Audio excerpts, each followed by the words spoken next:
Okay, should be live. Let's see. And welcome back. Picking up where I left off a couple of days ago. I just upgraded to macOS 12.0 Beta 3, I think it was. And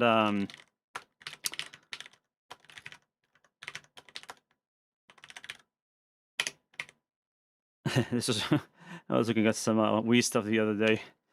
Let's see, dump DCP. What was the name of the tool? HV. No.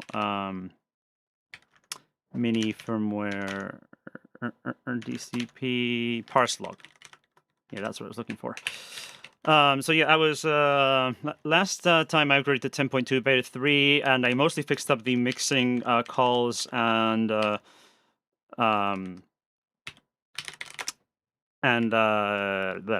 I'll say it, and marshalling differences, like ABI differences, except the swap calls, which have also changed, and these are kind of annoying. So I'm going to take a quick look at these just to get this all fixed up. It shouldn't be too bad. I think this structure probably just got larger. Let me look at the submit DCP. As long as the arguments are the same here, then this is probably the structure. So we've got the unsigned. I should also fix this thing with the 3 surfaces that are separate pointers. That's kind of a hack, but it's got the swap request, swap record, sorry. I assume that's a swap record. Then this list, which is the 3 arguments here. And then it's got, actually, I think these are not info. These are probably actually the actual pointers to the surfaces. But that's also fine. And then a bool, and then a float, which is a double, and then an unsigned int, and an output bool. Yeah, so that all looks the same. So it's probably just a structure size. So, and that's the input, and then the output is correct. Yeah, so that is fine. Though unc out bool. Oh yeah, because I couldn't parse, so it failed to get that. Anyway, v64 minus 0. Just add that many bytes to the structure, and hopefully that'll work. 708. Add that to. Oh, we don't know which one it is though. Is it swap rec or IO surface? That's annoying. Hold on. It's got 2 things now. Should be visible from this, but it's kind of hard to see now. It's going to be easier to just look it up in the text. Swap submit DCP. That should be this one. Mobile graphics only. Swap submit DCP. Here we go. And that one has the swap rec. Again, sorry, you can't see anything. It's 800 bytes exactly. Interesting. So the swap rec now is, how much is that? 320. Yeah, so that changed. And the IO surface is height pointers. Oh, okay. So they have a height pointers thing now. Oh, that's new. I think I didn't see that before. So I guess they have a thing where it hides like kernel space pointers from the DCP, which does make sense. Oh, this is this going through another? I think it's getting imported. Yeah, it's getting whatever. I can. Oh, it says 204, so that is the same. I can see the 204 in there. So that hasn't changed. So only the swap rec has changed. Okay. So hopefully that'll parse now. No, submit DCP 94C. It's 204. And this one is 800, unless I missed something there. So what's different now? B64 is mem copying. Okay. Copy 64 bytes. Yeah, that's just getting interesting. It copies something from here. I don't know why it copies that like constant from there. But then it gets that. And this one is copying from local VD8. Oh, but this is the source, so this might actually be different. Or not. And then it does call with V64. Yeah, 800, 2064. Oh, maybe we just have more surfaces now. How many is it? No, it's less than 4. Is it 4 now? It used to be 3, I think. Yeah, okay, so that's the... Okay, so that's what happened. Okay, I really should make this into an array.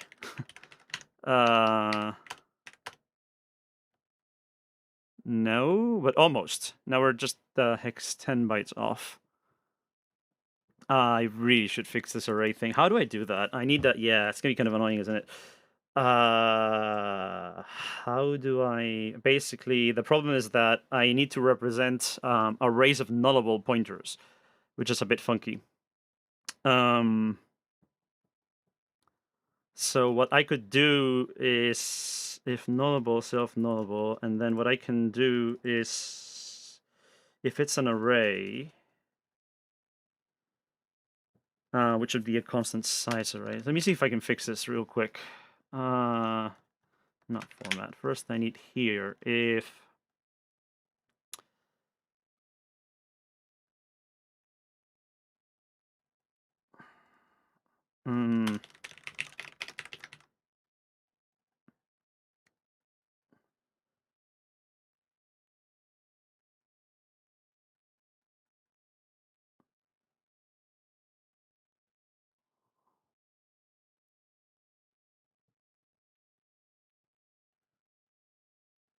If it's a pointer, it's nullable, and but is array a subconstraint? I actually don't know about that. I don't think so. Hold on.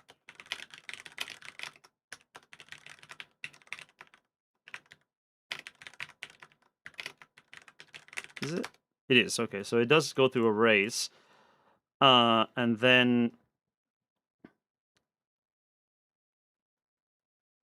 but I want to find out if it's an array of nullable pointers, not a nullable pointer to an array. So we can do it like this.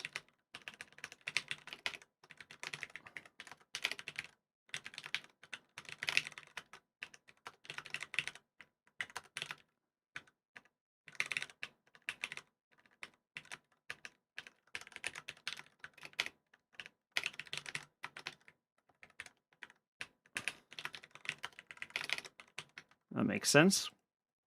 And then in that case, self array.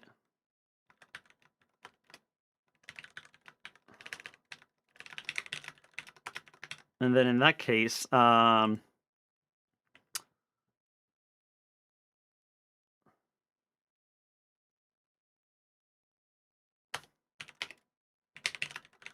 of P,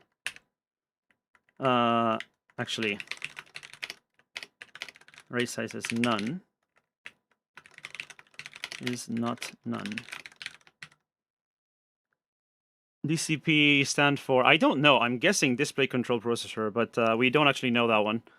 A lot of these 3-letter acronyms, we don't actually know the expansion for, especially for these coprocessors. All we can do is guess.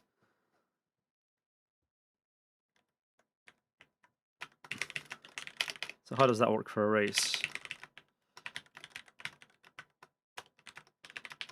A dot, it's not size of, because that's the whole thing. It would be a dot count. Yeah, that works.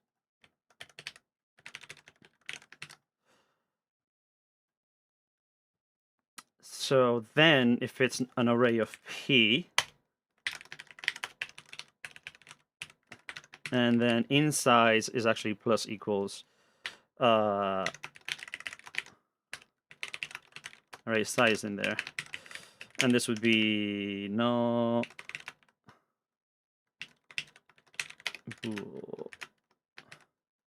And also, if it's an array and only, not only, in case we have an array of pointers to arrays or something weird like that, only overwrite the size. Actually, just say size is none. Then we do it like that.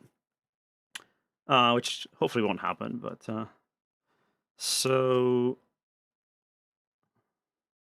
that'll give me an array of null flags, which is what I want, and a nullable array of p.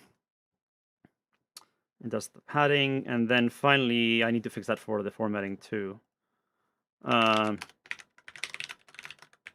P self array I.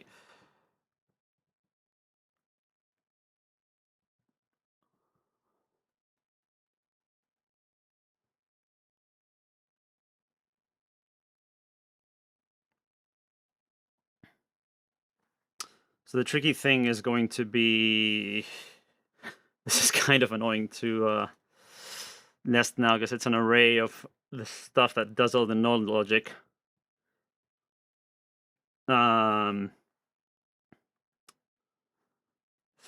if is long val,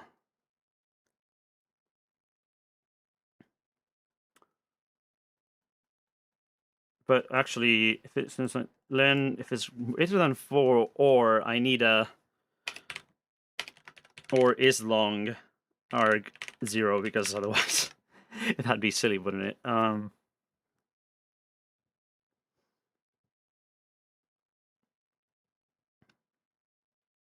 Actually, or any is long I for I in arg. That'll do it.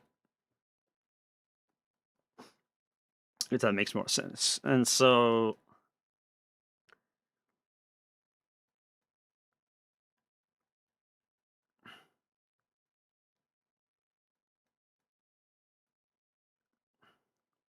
I think I know how I'm going to do this. I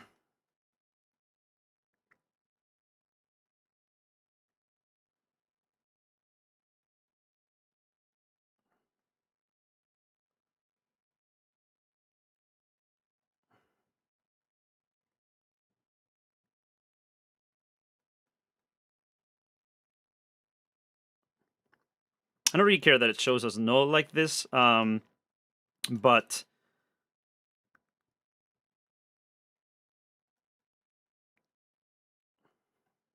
actually what I can do is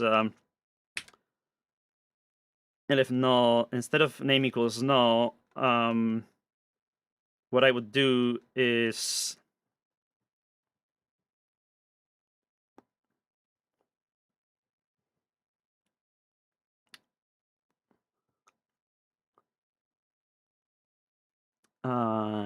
no, I guess this is fine.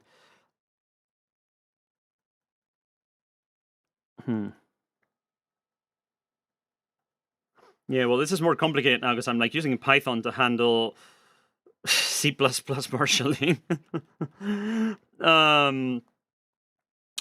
But it's nullable. Yeah, but I have nullable arrays. It's like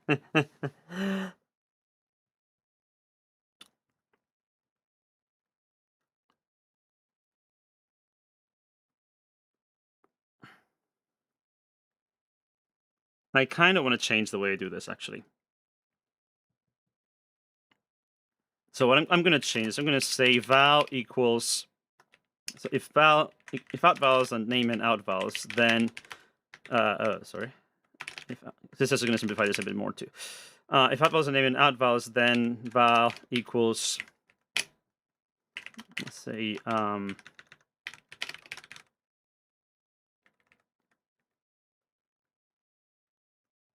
I kind of want to differentiate between none and null now, but that's going to be tricky, isn't it?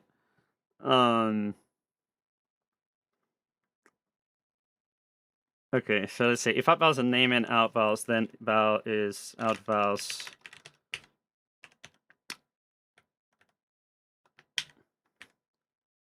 Actually, I can just do dot get name val. Just do it like that, and then elif invals. So that'll just get me the value from whatever it's supposed to be.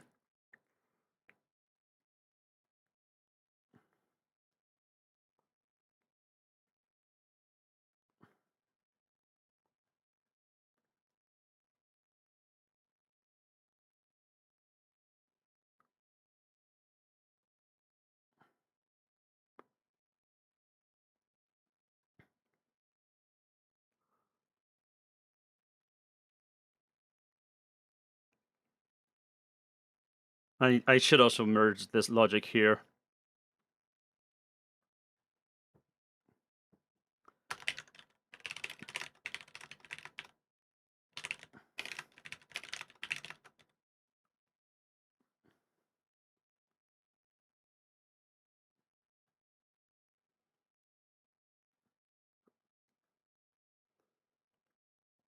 Because we basically just need the islong version, or if it's an out parameter, then we don't need the value.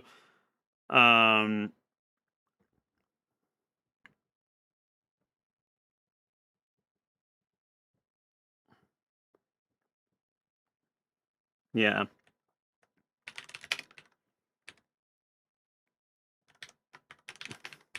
This makes more sense. So let's do it like this. There, if out val none. If out vals gets on, if in vals get there, and then we do if nullable.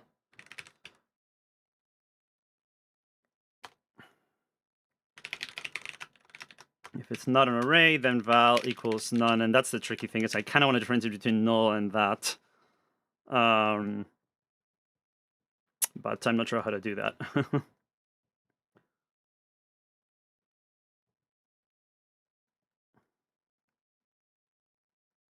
Maybe just a separate value.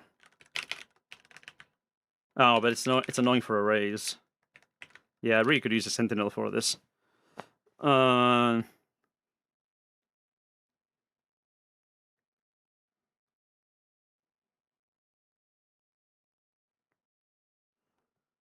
let's make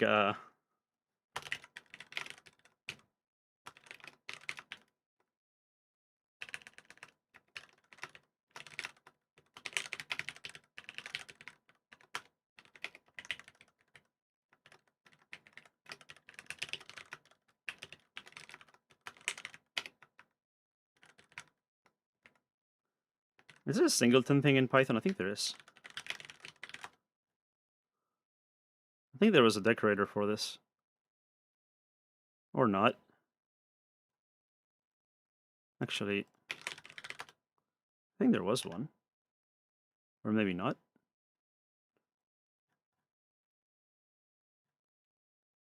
Nah, maybe not. Actually, just do it like this.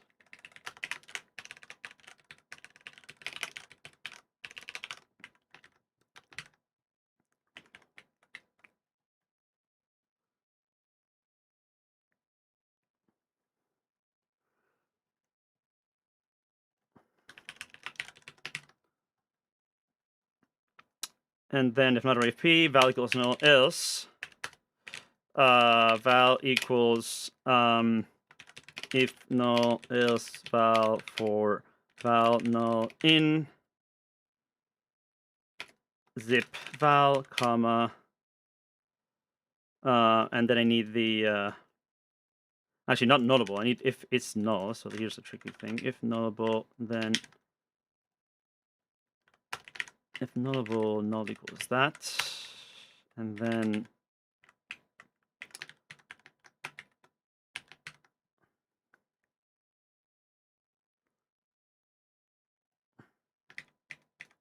null is null, return none, and then if not an array of p,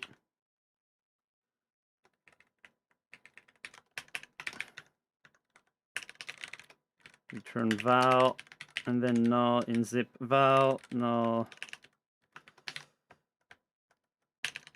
val. I think that should work.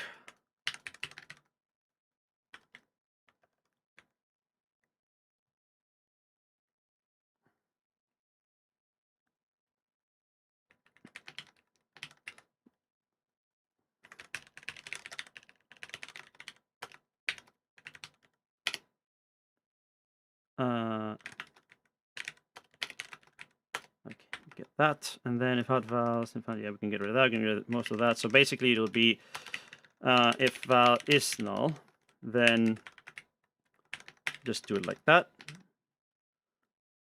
and then I can just do if is long val, then print the dots, else do the containers and things. And actually, in this case, yeah, that just has the listing. So that should do the right thing. Actually, this will also work, I think, by default. Yeah, don't even need that. If it's long dots,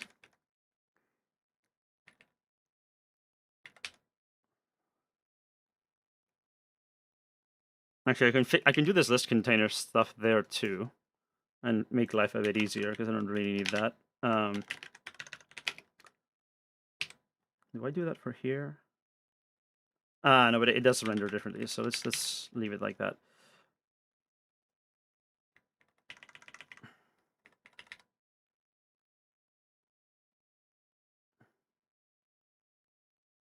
And then finally, basically, it would be if file is not none.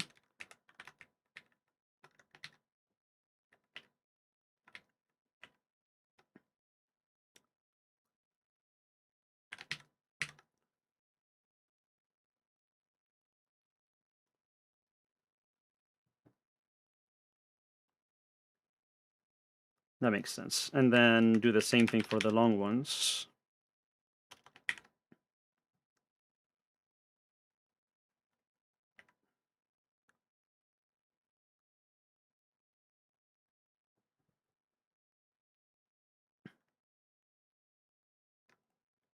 That's pretty much it then.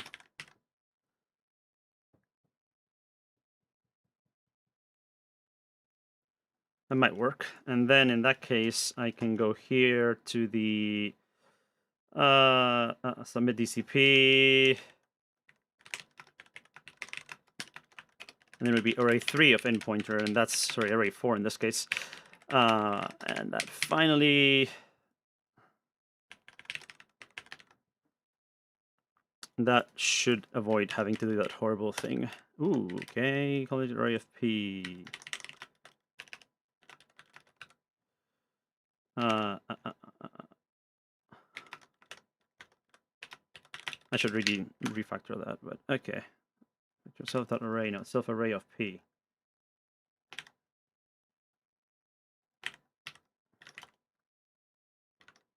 Where is that? But I don't need this anymore here.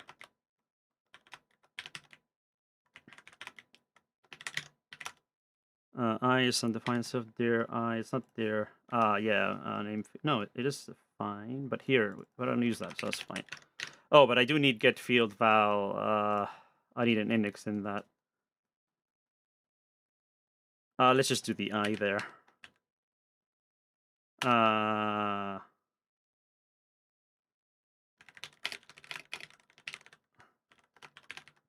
Let's just do it like that. Get field val I and get field val I. Okay, none type is not the instance. Out val is nameless container. What? Okay, format args. It's not out val. It's just val. And then here too.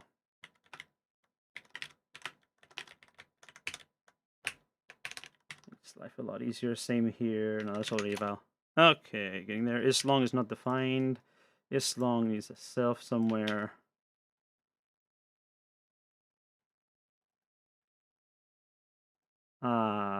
Self is long. Okay. Submit. There we go. And now it's still fading, but then the size is what I expect. So this is wrong. No, it isn't. Surface is null for swap break 1. Yep. Okay, so let's see what's different here. B54, I'm missing 16 bytes somehow. Let's see. Swap break is 320, and then hopefully this is at the right address. A stack 3016 to 216. I have a stack window here? No. Function table. It's just here, but can I commit local names? Yes. So actually, this would be the. Let me rename that actually. Why is that not? Let me rename.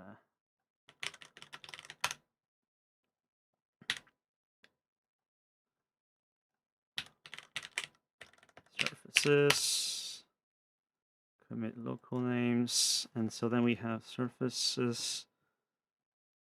Oh, I can't even read that, damn it.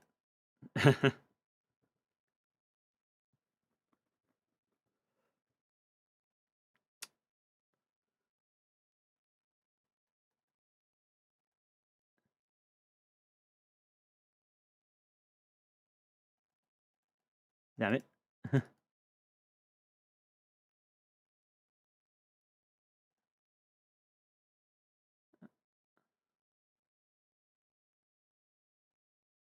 There we go.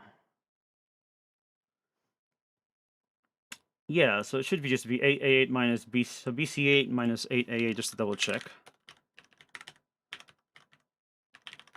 It is 800. So it should be 320 for that. And then we have the 4 surfaces, which are 2 of 4 each. And of course the 4 other things, which come from, actually the stack will tell me the layout of this anyway.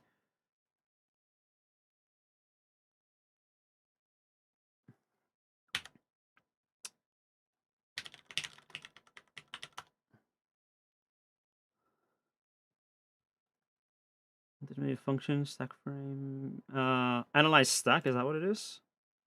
No, it doesn't do anything.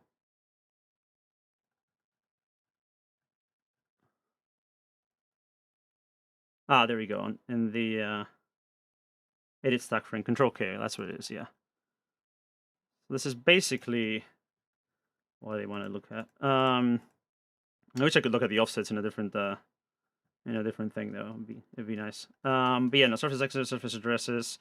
Then we have one little bool there. Is that correct? Yeah, we have one little bool there. Yep, and then the float is unaligned as I thought. That's gonna be a float, and that 4-byte one is gonna be an int.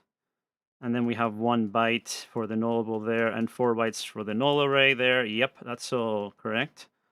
And then 1 more byte for the out null. And then what the hell is missing here then? Is there something before everything that I'm not getting? Surface strike? No, that gets past the surface strike. B64. Is there just padding on this? Maybe there's some output stuff that I'm missing. Yeah, sorry. I know the Ghidra stuff is unreadable. Sorry about that. I don't spend a lot of time in Ghidra, but if I make the font size larger, it's kind of impossible for me to see anything. And also the Java doesn't play well with high DPI on Linux, so don't worry. It's not gonna be. I'm not gonna be working on this for very long. No, so something is weird here because B. Hold on, what's the offsets here? The 6A, so it'll be BC8 minus 6A. BC8, 6A, B5E, is that correct? No. Okay, where did I go offset? 82064? 516? Is that was there a change in the size of that structure too? No, it's 204. Yeah, it's 204, yeah. Okay, I'm missing something dumb here.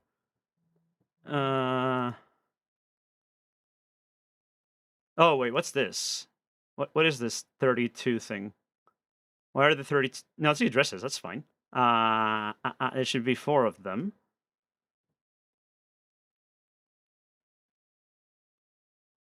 Oh, hold on.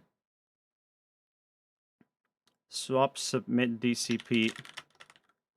Long const. Ah, the addresses are okay. Yeah, that makes sense. The addresses are now longs instead of ints. That's what changed. Yeah, I seem to recall it doesn't work very well if I do that though. Like it looked like crap if I change the UI scale. Okay, yeah, there we go. Now something else is broken. Non-type is not a terrible. Hold on. No. Format args, get field val. Oh, that's interesting. Is it because it's an output? You got the submit DCP. Yeah, that's fine. I really want to fix this formatting thing. Surfaces.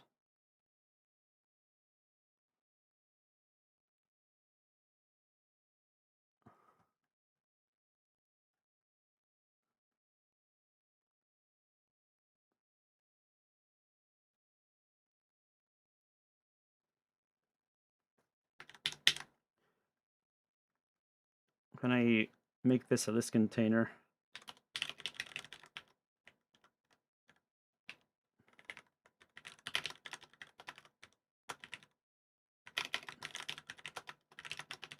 I do that.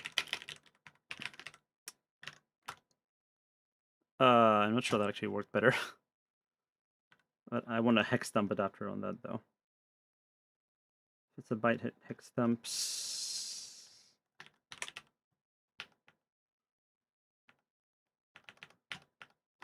I think I can do that actually, but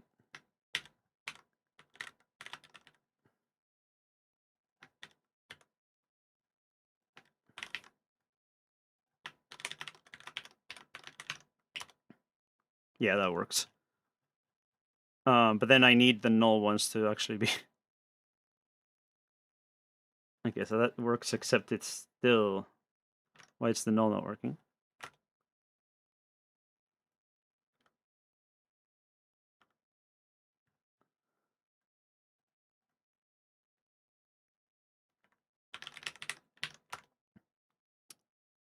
That's interesting.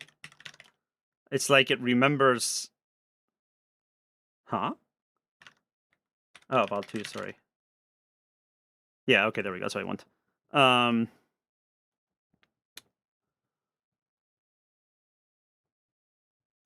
So now the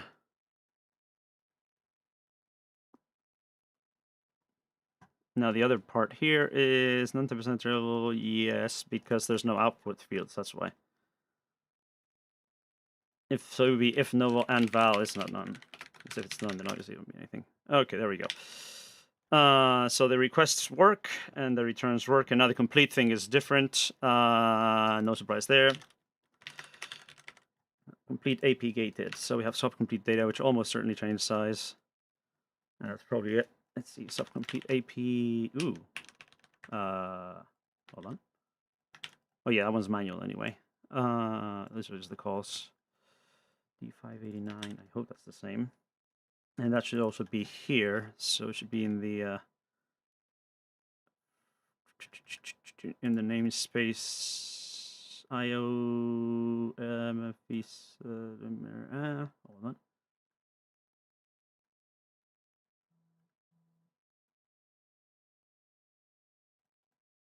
Remote calls. D589, hopefully. Yep. And we have a 69B there. Self-complete data.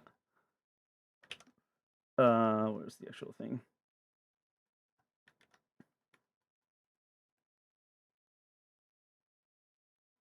Remote pointer, here we go.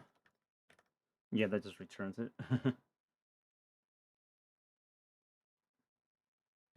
But basically, it should be you went bool, yeah, so that's 5. So that's the +5 there. And then the next thing is a swap info blob, which is plus 697. So 697 minus 5 is 692, which is probably different from this. Wait, what? Oh, wait, no, 12. That's fine. What? Because that's the 17 here. Swap info blob is not different. Yeah, swap info blob. That's probably the end then. 680 would be. Yeah, I think that's what changed. Yes. Okay, that should be all. Subcomputer gated.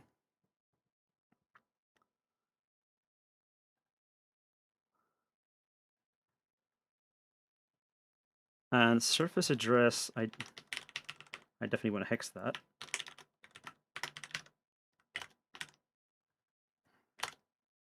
Okay. That's not working. Yeah, because that's a list and I printed it separately. Well, whatever. I'm pretty sure that's a IO address. Yeah, it looks like it. And you can tell because there are like different addresses that keep alternating. So this is double buffered, right? Another thing I was curious about, though I did kill the hypervisor, is how the mouse cursor is handled. Also, it's interesting that I thought we had 3 surfaces, and apparently now we have 4. But it might be that the hardware still only supports 3, and they just changed the API because some other hardware might support more, which would be interesting. I'm gonna get some water and then move on to the actual client part, which is what we've been waiting for. No, this is all cleaned up.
Okay, so time to reboot and let's start working on the hello mini. Yeah, and start working on this. So the last thing I was doing before I got distracted as I was trying to update macOS at the same time as working on this was working on the darts, and I need to write a little test tool for this. Many proxy client tools or experiments actually, and dart dump. So we can do that for now. This is disk 0. We want to do DCP. So let's see if I can implement IO map.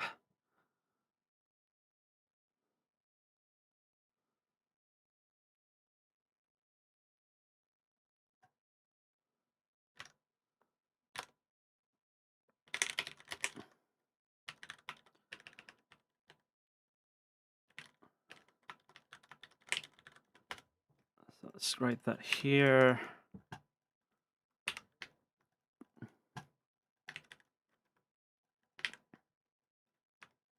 Oh, what the size change there? And then basically, I should just look this up in the ADT, to be honest. I'm pretty sure we got something that I can use for that.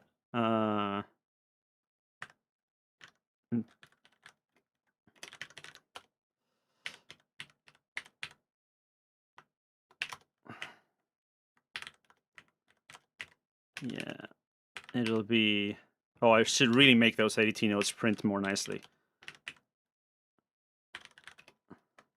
Let me do a real quick fix for that, because that's going to kind of... just do this horrible thing. Yeah. Let's add a printer for this. Set atcher. Let's just do a...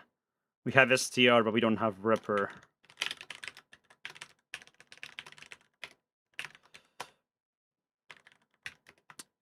So let's just do it as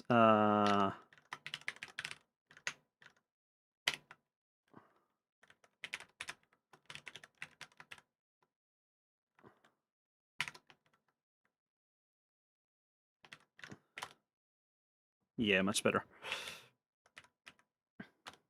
So ADT, and we want ARM IO. Yes. Slash Dart DCP, I believe. Yes. So we have that. And then it should be get reg 1 or not. Or that one just has 0. Wait, really? Yeah, and it was an offset, right? Dart. Oh, that one had 1, but 1 is the smaller one, which is the one that doesn't count. Yes. Yeah, adapt Dart DCP. So just do it like this.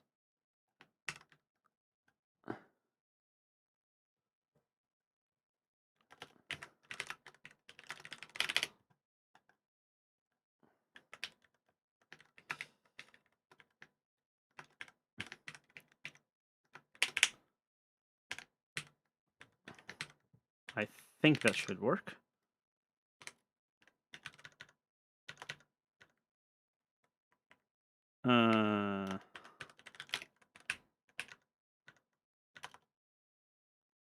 Nope. Oh, yeah. Yes.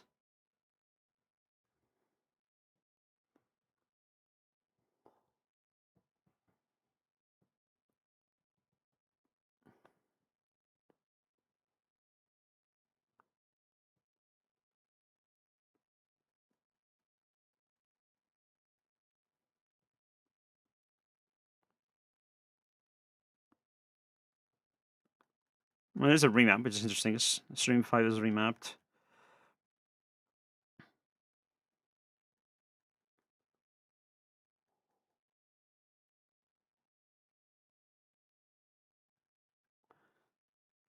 Did we have a config thing in the Dart? Like, I know because there's should be a lock register. I guess we don't have that. But I'll investigate that later. But for now, we definitely have the right Dart, and this has the mappings.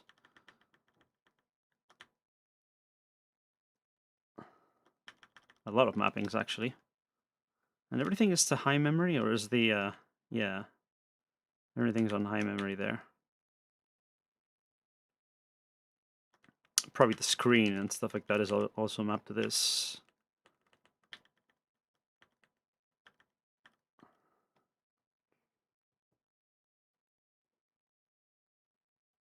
Can we write to that address? Yeah, we should be able to.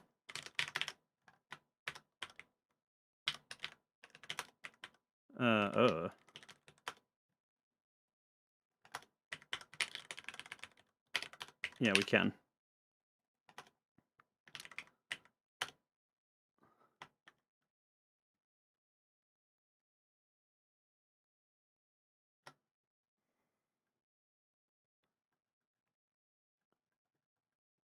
So the main thing is that we can't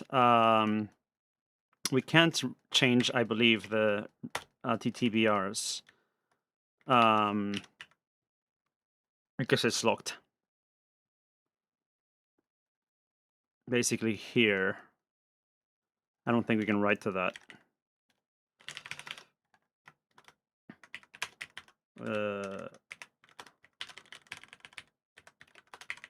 Yeah, we can't. I thought so.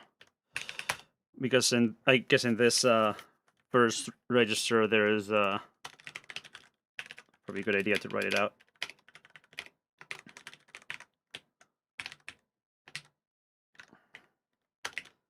Should be either that one or Dart dump. The other one is this one here. Yes, different. Is there something on 4? Yeah. Wait, no. That's huh? Oh, yeah, those are adjacent. Yeah. Yeah, I'm not sure which one is the log register, but there's definitely something there. Actually, I think Sven had some of that in the Dart patch set already. But anyway, we'll worry about that later. So mapping here on the hardware Dart. Oh yeah, I was working on this function. Start page, start offset, end page, and size. Yes. So it'll basically be like the translation function, except not building them, but rather for every page. And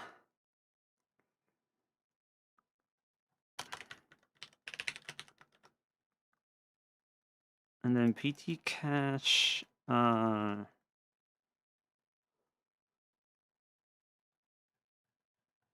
Yeah, let's just say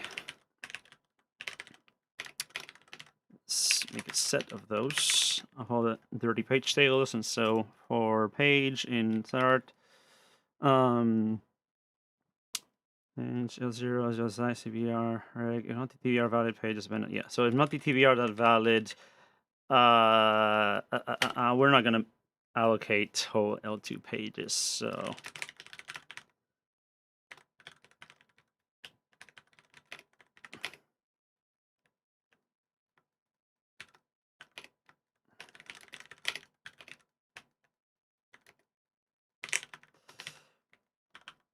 we only have one anyway, and we can't make a new one. So for now, we're I can add that later.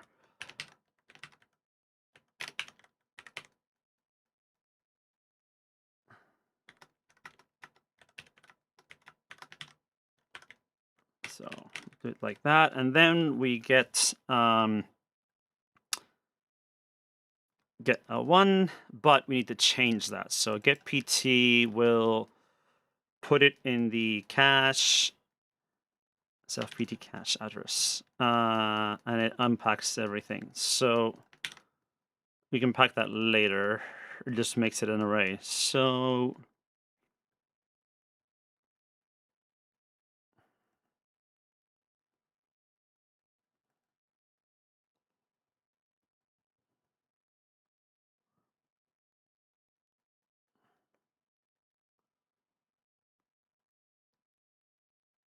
not IO translate, sorry.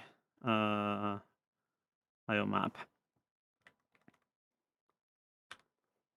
And then what I do is L1 here.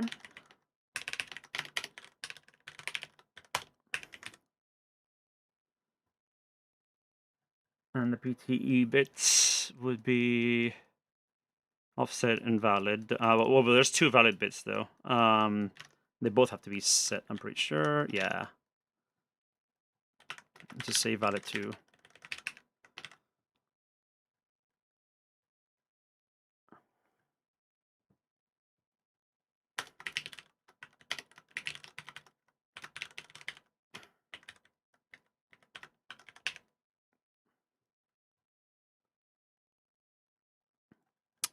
And the offset would be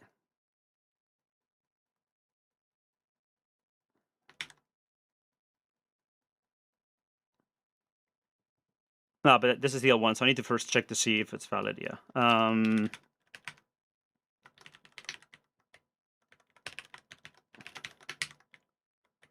So basically, get the index,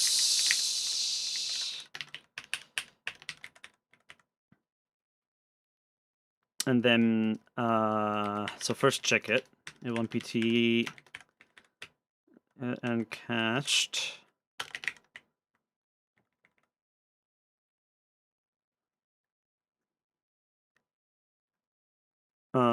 So we need more than iFace for this though.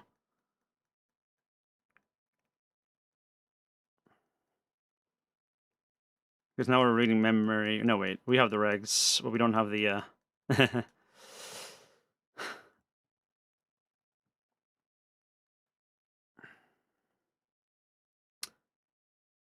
I honestly kind of want to change how this works, but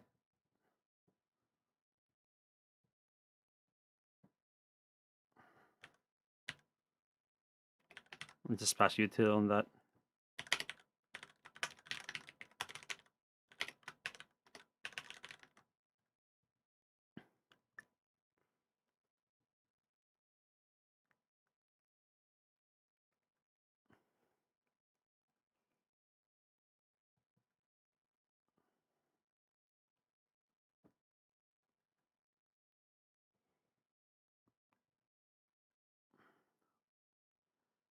So pt index.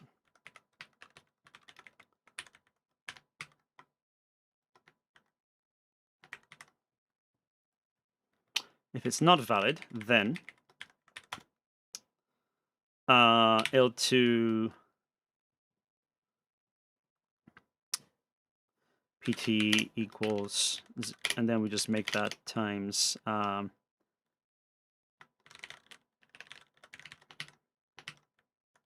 it's not IDX mask, but +1 basically.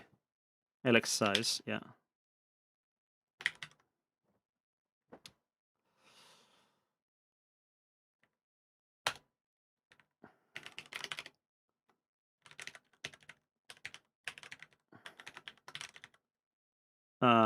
Page size. We get a page, and we can just put it in the cache. This is going to get flushed.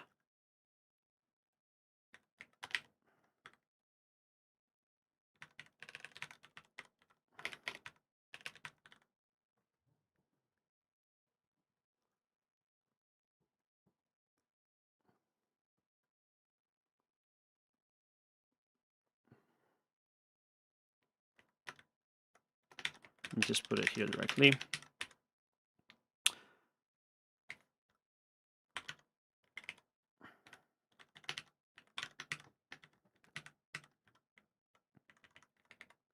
And then we set a new PTE. And we add the TTBR address to the dirty set, because that's going to be touched.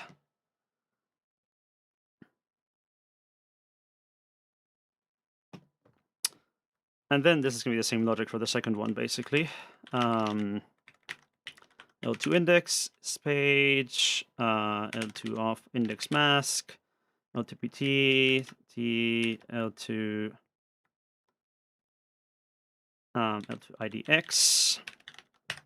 Same logic here.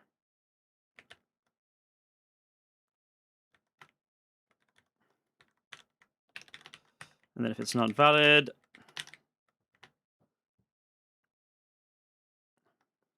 actually, no, it's not even if it's not valid. We're changing this already. So this is going to...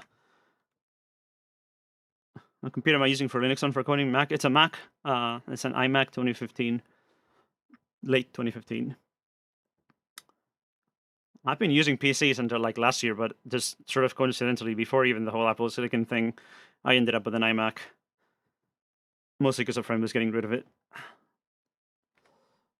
L2 index. Yes, so I'm just going to change L2.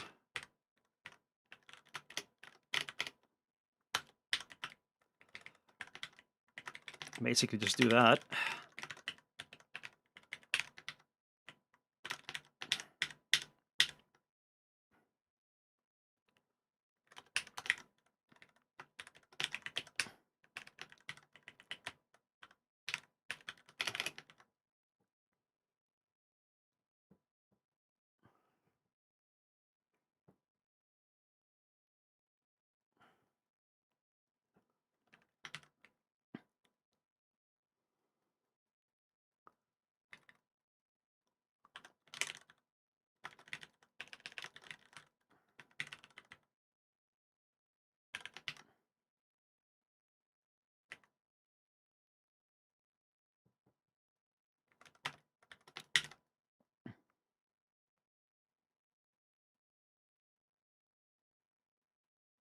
And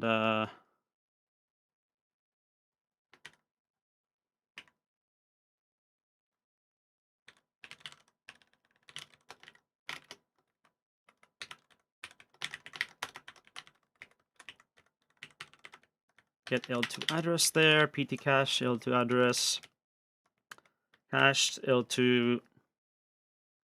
What distro am I using on the Arch? Gen 2. Oh, it's Gen 2 Linux. L2 address, index, yep. And then finally, it will be L2PT page bits, yes. So this will be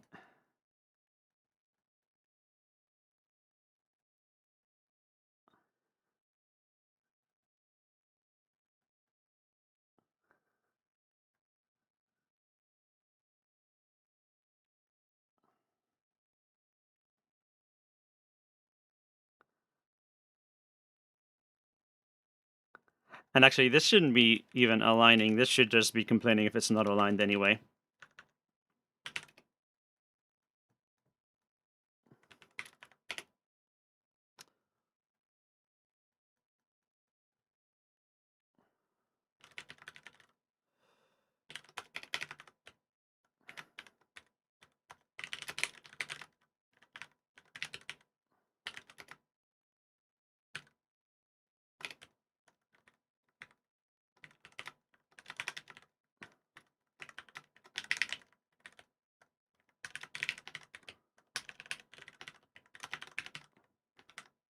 I am going to let the size be unaligned and start it. So start offset is nothing, but end is start plus size, end page is align up, end to page size.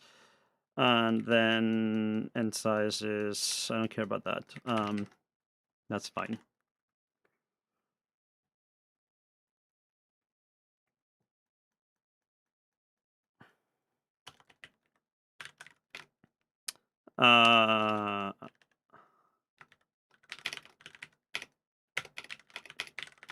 Basically that.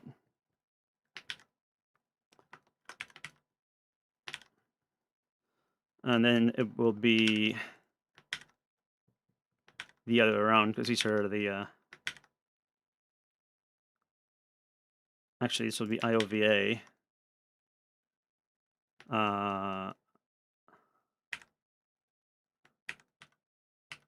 And then page, and this will be for, will be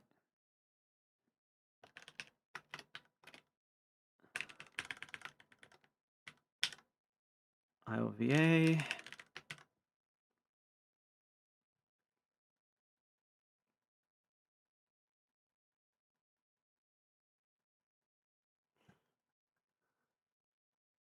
And Charles mentioned what I just fixed there. Size, p address plus page minus start page. That all makes sense. And so here the L2 PTE would be address, p address, page bits, valid 1, valid 2, 1, offset. And that's it, mostly. Totally dirty. Yep. And then finally, all I have to do is for in dirty, I'll make a flush PT thing here.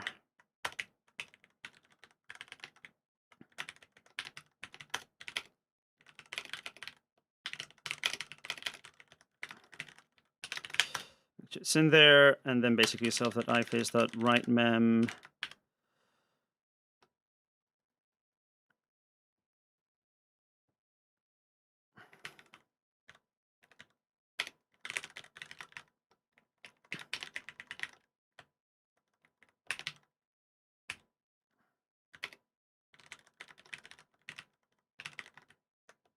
Cache address. That should be all that's necessary.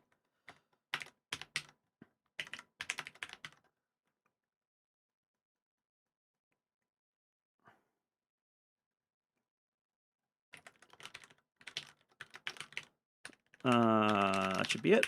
Page. And hopefully that will give me an IOMMU that I can actually map things in.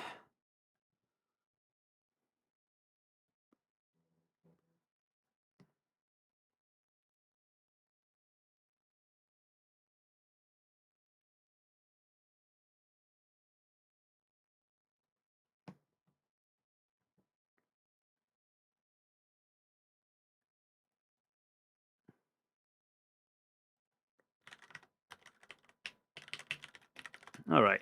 So let's see if I can map something.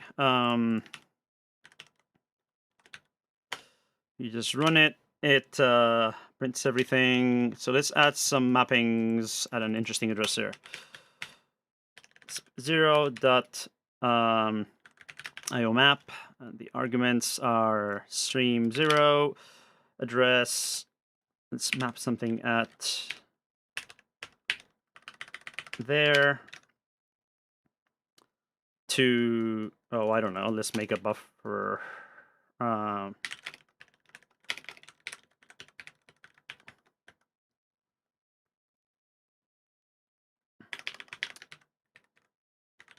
Actually, memo line.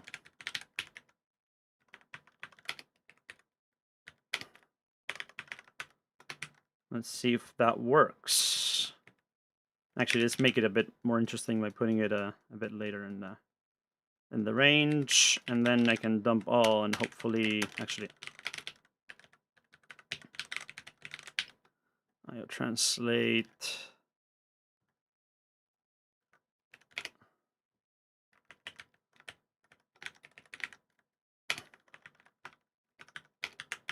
And it should be equal to buff 65536.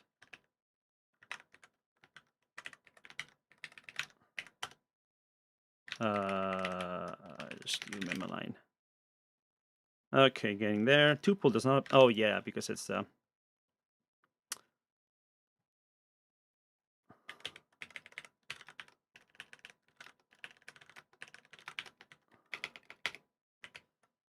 just do it like this. Okay, PTE int value field 1 and PTE valid. I'm passing a PT inside a PT, apparently. How is that happening? Oh, because it shouldn't be a PT. It should be .valid. Okay, here. Value. Yes, and the same here.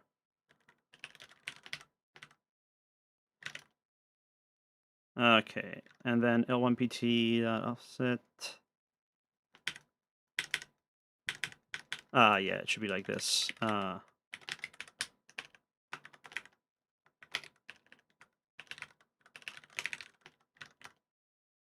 Okay, there we go. And then finally, this is wrong because I need a star in there. Aha, and then it fails. But are we getting there? Okay, it did something. That's wrong, though. I think I feel like I have this flipped. I think I have this backwards. Stream adder IOVA. Ah, yes, I have this backwards indeed. Which actually, to be honest, really should be in this order because it makes more sense. You're mapping towards the left, so. Okay, now it actually works, and that's garbage now, but we don't care. Yeah, no, it made mappings. Cool.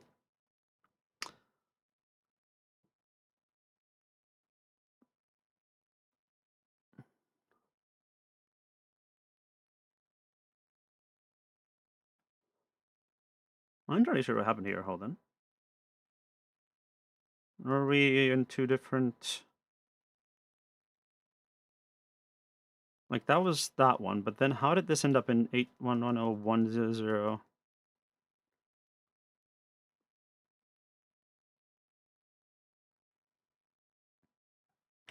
Just reboot, see what happens. Oh, probably because it points to the same place. They say, okay, the page is in the same place. That's why. Yeah, because it's the same page table. That's why it's confusing.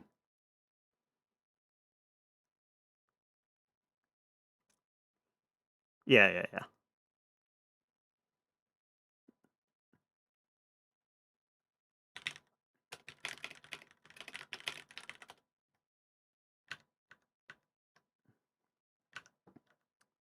Okay, so there we go. Yep, that makes sense. All nicely got mapped. Okay, time to write a ASC driver. Now we have a Dart that actually works. So hardware ASC. This has the registers. Dart mapper. Yeah, a lot of this has to go away. we are not putting sarts in here. I don't know what that is. That goes away. And we're not using the mini Dart mapper. We don't care about that. So this is stuff from Sven that I'm going to clean up. So ASC message 1, message ACE endpoint.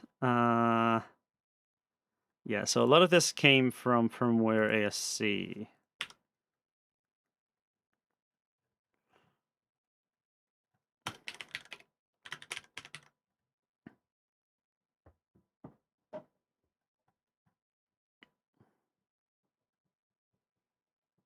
So this should really only have the registers for the most part. And then firmware ASC should start having these management endpoints things.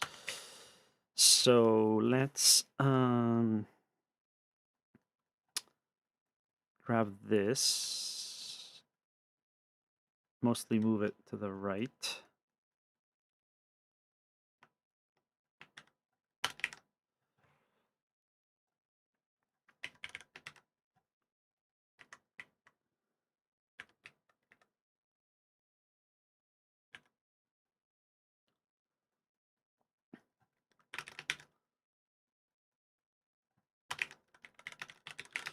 And we had in the tracer some stuff here that should be moved. Yeah.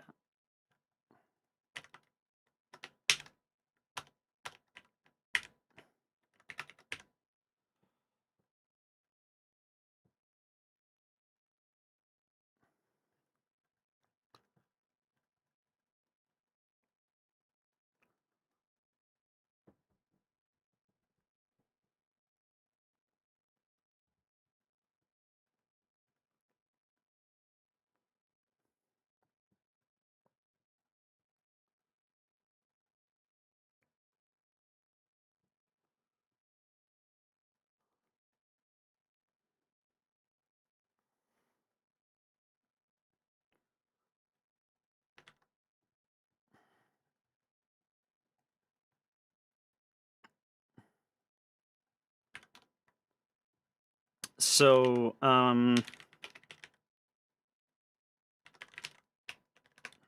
just do a class ASC here and clean this up because it'll be a subclass for that.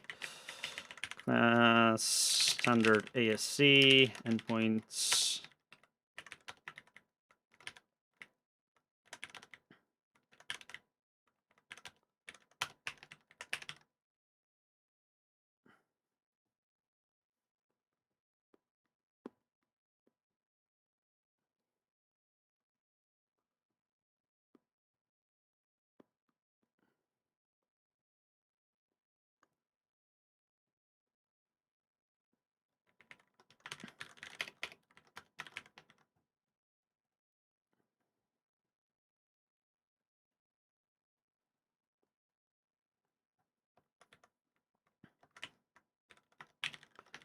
I'll have to go at the end actually.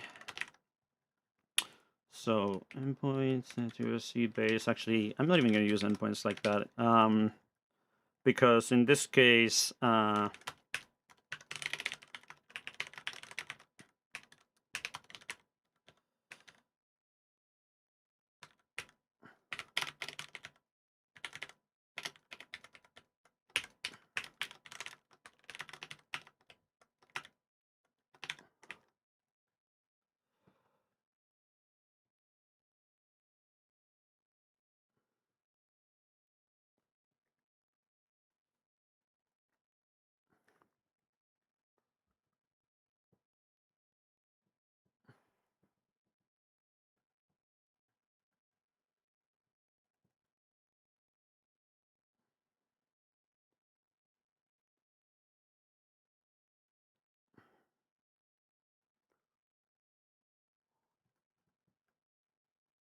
I'm not sure if I want to do it like that. Maybe I do. We'll see.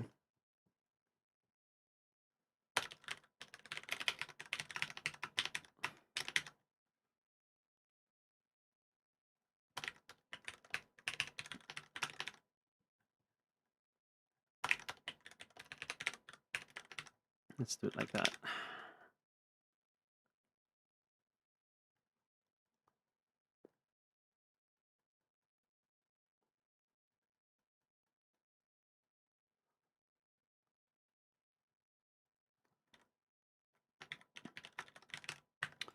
So we have this in hardware.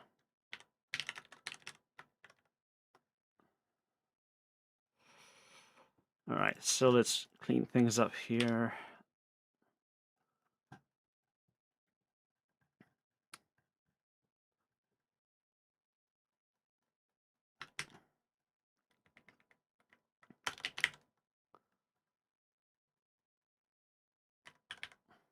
I kind of want to make different files for this, to be honest. It's cleaner. Much easier to browse through. Yeah, let's do it separately. So let's do it like this.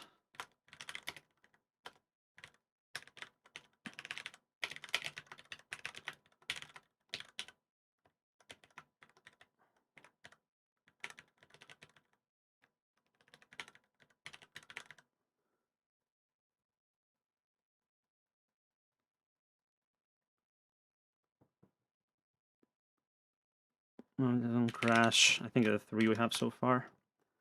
Yeah, so let's move everything here into init for now. And then I can do for management.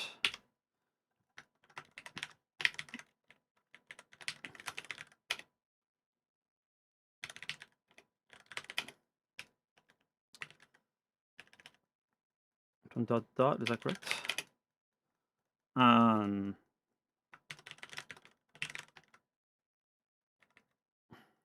Actually, let's just say from dot base because it's going to be more confusing otherwise.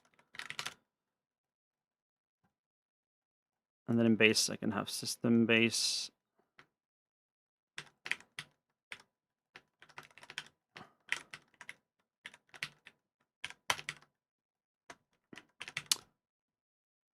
And then in management and base, you can import everything. Move this there.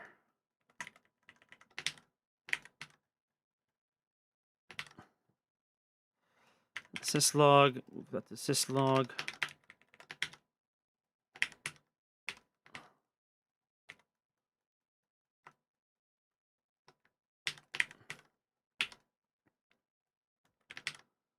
That's a Chandler.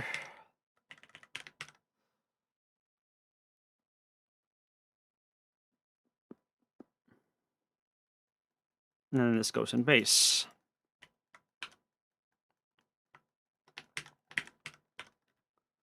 And then those are syslog.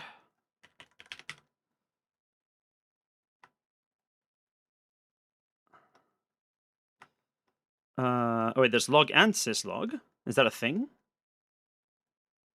Oh no, there's like multiple logs. Oh, IO reporting is also a log. Okay, that's interesting.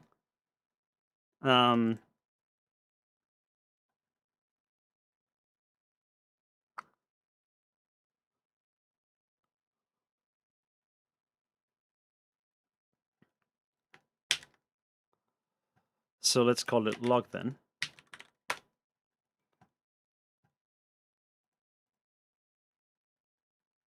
Oh no, it isn't. Okay.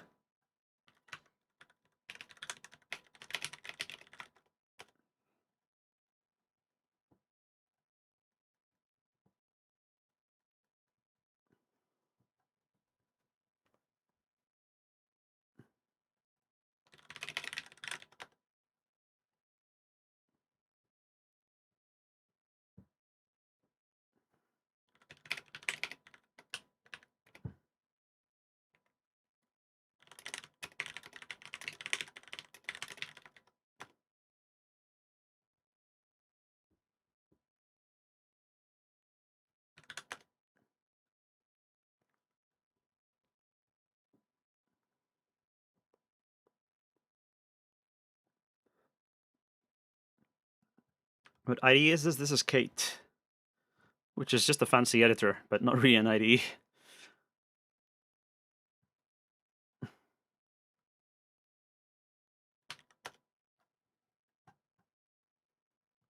Okay, so Sven is mentioning the IO reporting endpoint, which I haven't really looked at, and now I want to know what that's about.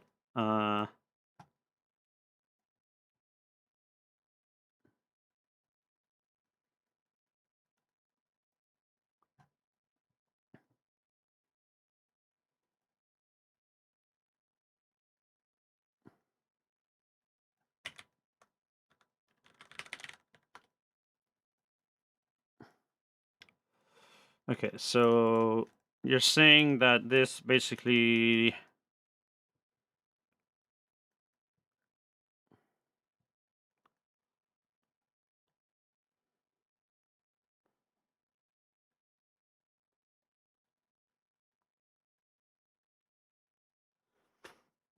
Yeah. I think for now this lock thing, I'm just gonna copy and paste the get buffer code because that's not that much, and uh, otherwise it's too abstracted. So basically, let's just do it separately.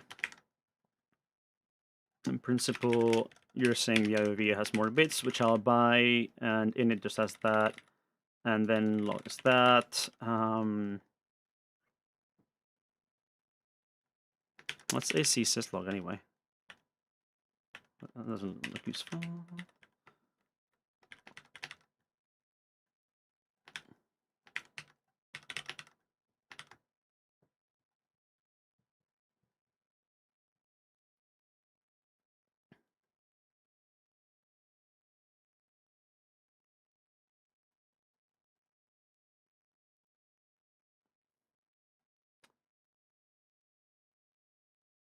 And then, oh, that's another thing that in hardware Dart, I want to make myself a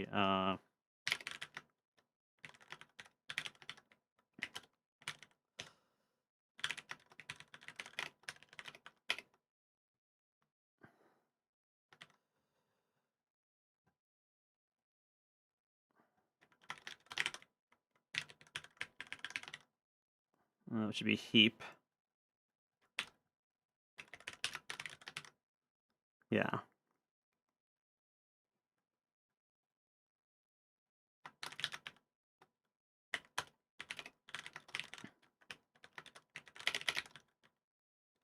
Actually, just do it like this.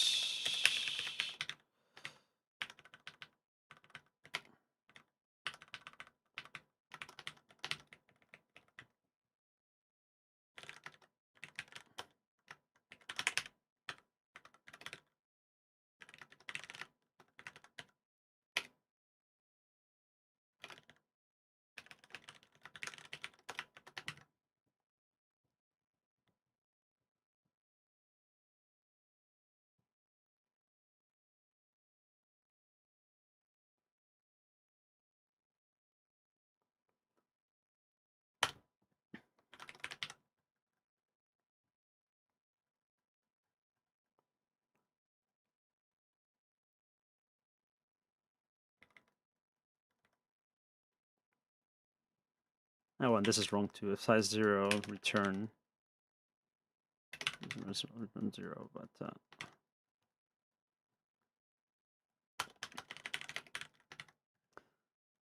actually, I can just do it as and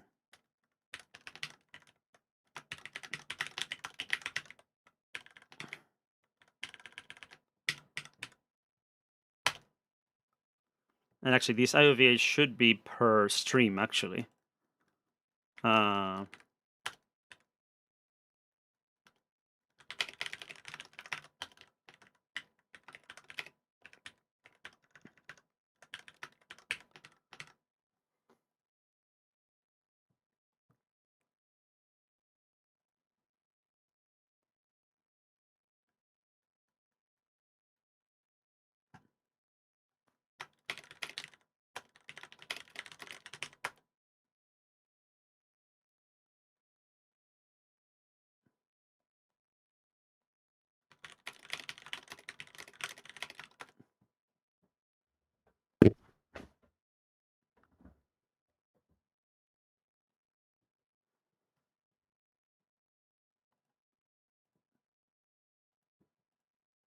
Yeah, that's in the tracer here, in ASC syslog.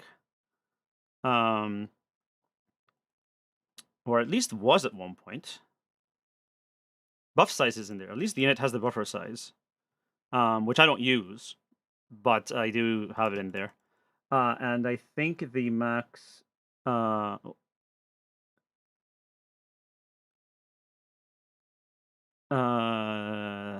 entry size was somewhere there. The A0, you're right. The A0 is hard coded, but I thought I looked at that at some point and it made sense. Wait, or I'm confused. I remember seeing this at some point, and then I guess I didn't put it in the code, which is just dumb. But, I remember the entry count being. Oh wait, no, maybe I'm thinking of the. Hold on. I think maybe I'm thinking of the. Maybe I'm thinking of this. Maybe this uses the same protocol. This thing. Trace DCP. Maybe it's the same as these. IAP message. These ring buffers had like a count somewhere. Maybe I'm just confusing myself now. I remember there was like number of entries thing somewhere.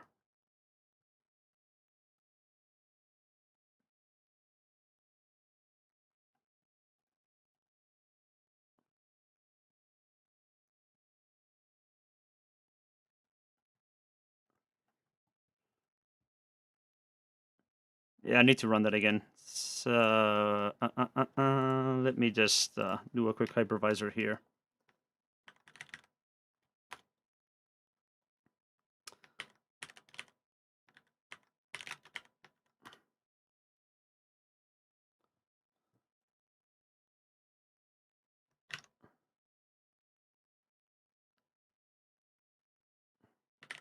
IO map at yes.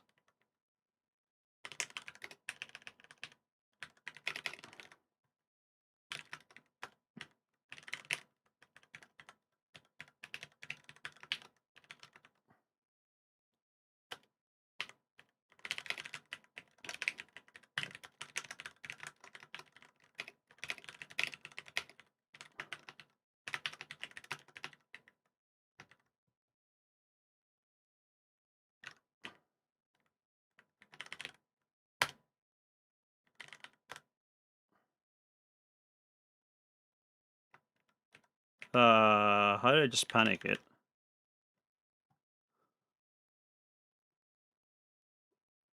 Oh, it hated. So they actually check that the Dart isn't mapping like system memory, and then when it is, it panics. Cute. Okay. I thought that might happen.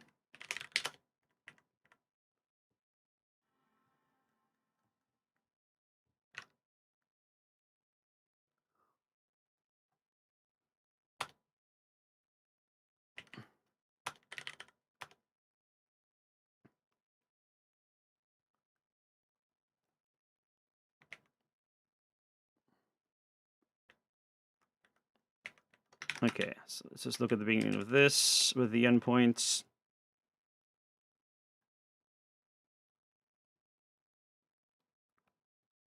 This thing, right?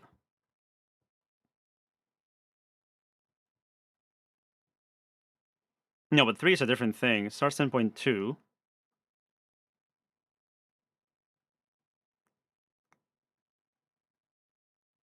That'll be the IO reporting thing, but what about syslog? Here we go.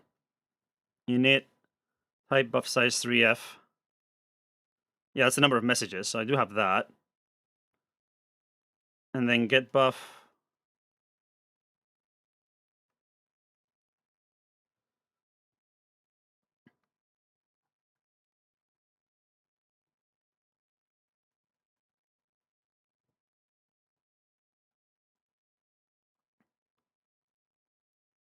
So where's the A0 part?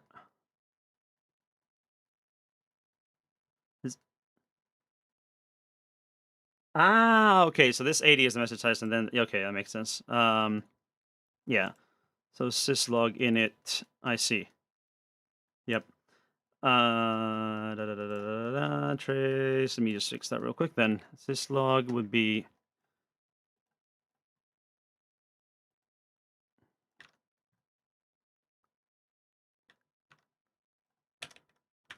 And that's at what? At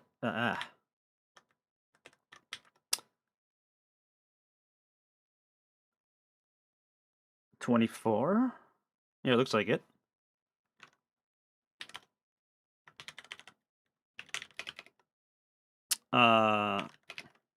maybe. We don't know if it goes higher, but let's just do 35 or actually 47 probably.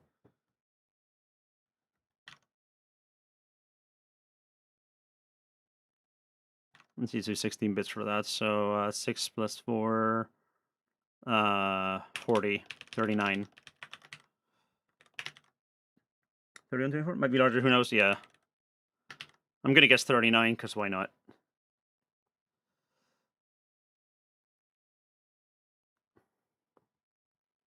And buff size, I'm also going to guess 15.0, because why not?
That should work.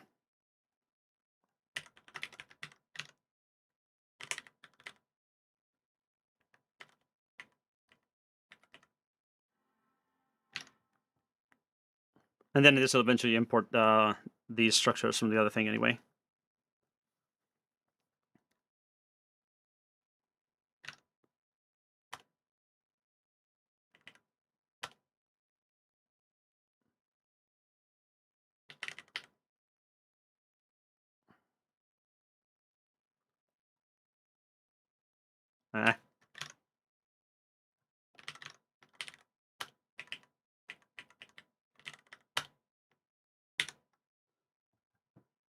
Yeah, that looks reasonable. And it's working, so cool.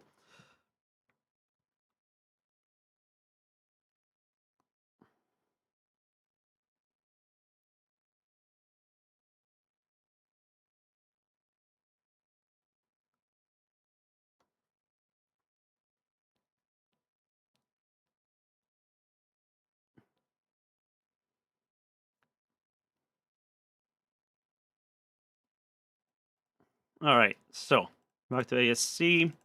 This can go away. Actually, just delete it.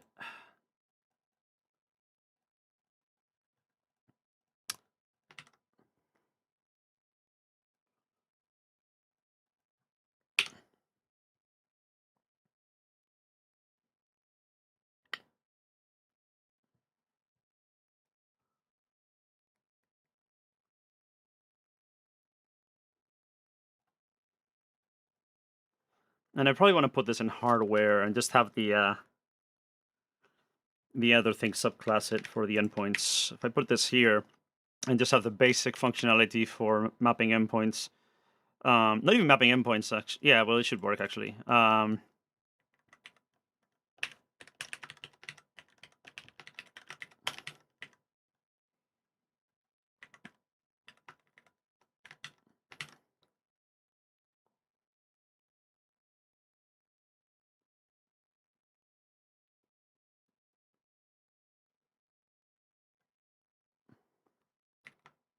I'm not even going to do the starts or anything here. This is going to be a very simple thing where we just get messages.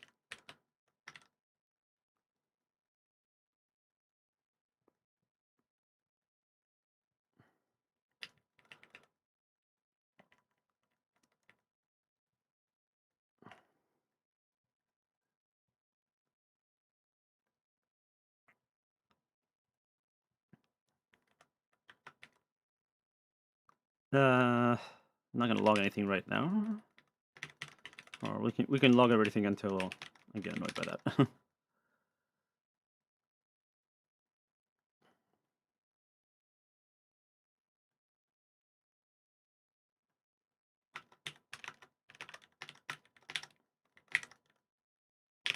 60x on that one.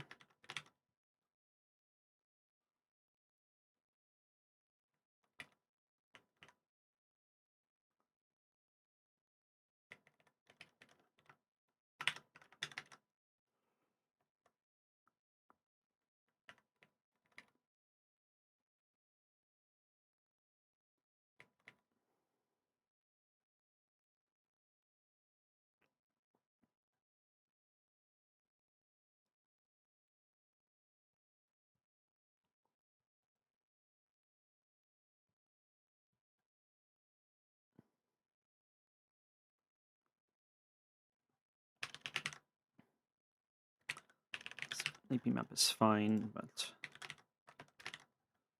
basically work on with an empty true.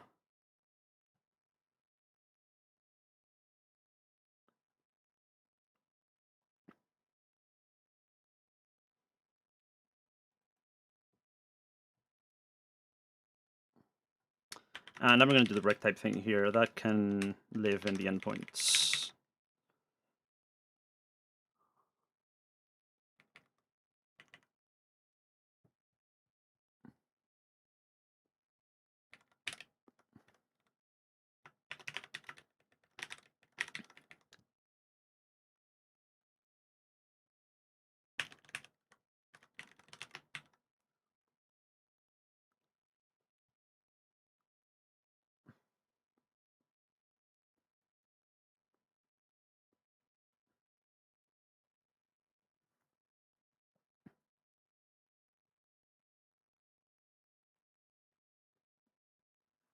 Okay, that should probably work for most of what we want to do.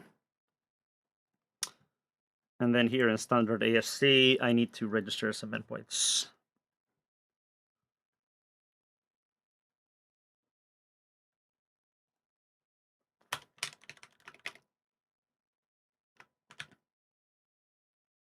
Actually, let's just do it on stuff.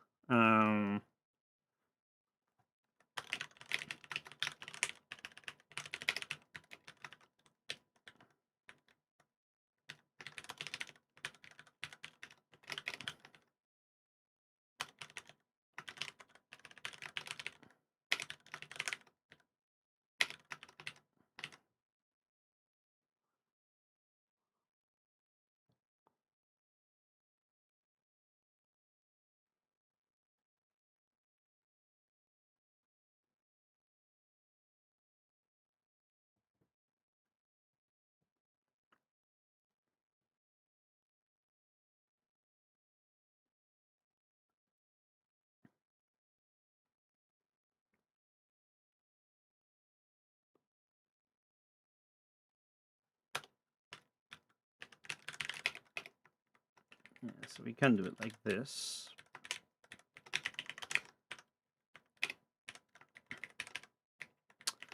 And then maybe do a thing so it walks through the MRS like I did for the other thing. Sure, we can deal with that.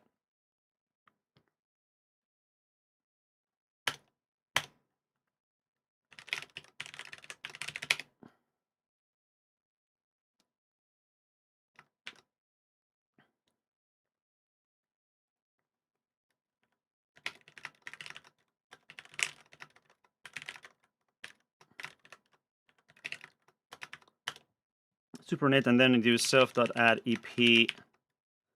Add just the management one first. I had this somewhere already in the tracer. Management log 3 is KDbug actually, according to me. 2 is syslog. It should be KDbug, and 1 is crash log.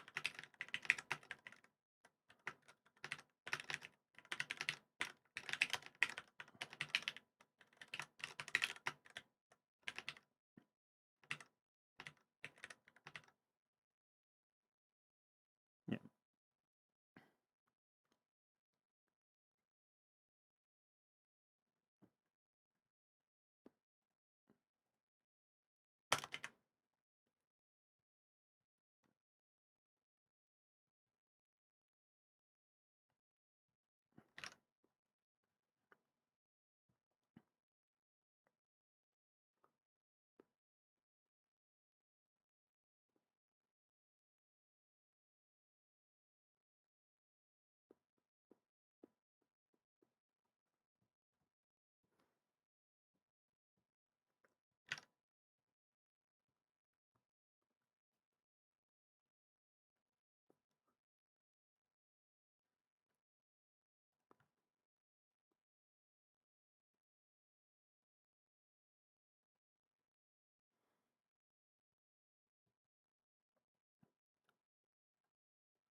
And now I'm kind of waiting. I'm kind of thinking about whether I want to do some kind of continuation thing for handling callbacks or replies for specific messages, or whether I just want to kind of ad hoc it.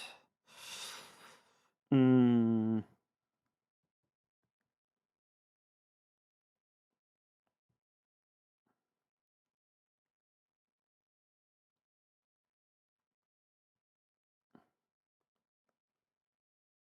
Sends an init and says gets a hello. Yeah, in theory, just sending an init should start everything.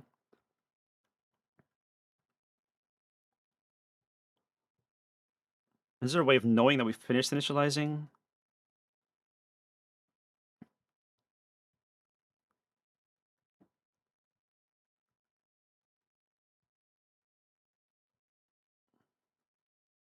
I wonder if we can afford to just not start some endpoints, like the ones we don't support yet.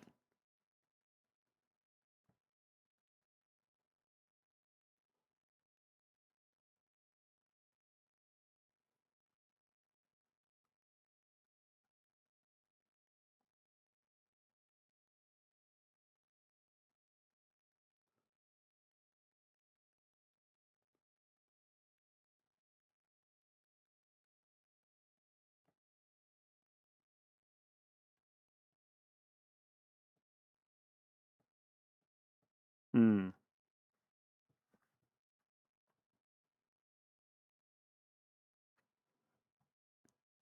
Also, is it starting them in a certain order? I wonder. It says it starts 1, 2, 3, 4, 8A, but here it gets system and then DCP is last, and yet it starts DCP first, which is kind of weird.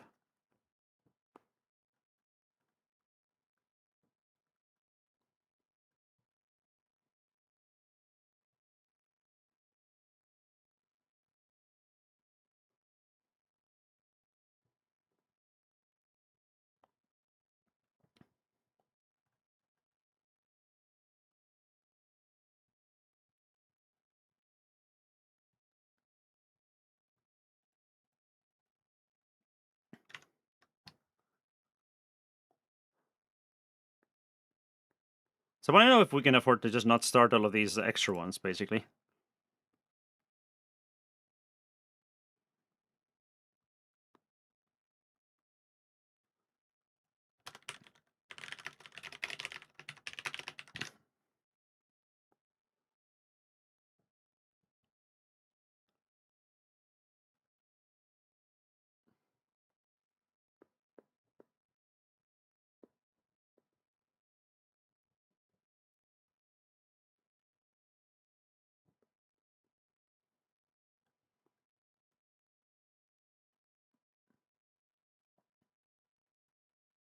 Under Linux, because a lot of this coprocessor code be done from user space, like graphics is done.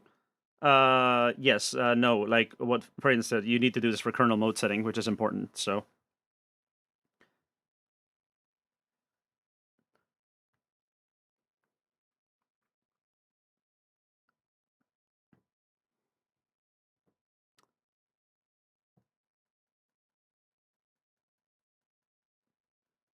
we've been down this path in the past, and we've decided it was a bad idea, for better or for worse.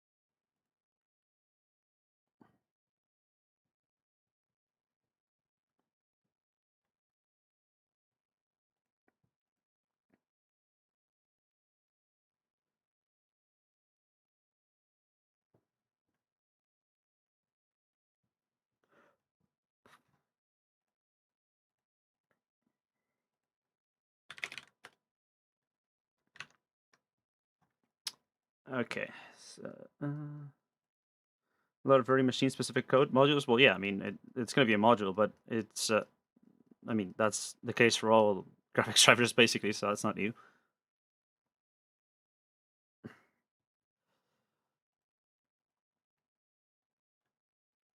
Okay, so it's already a C, you got the endpoints there, ADP, start, management start.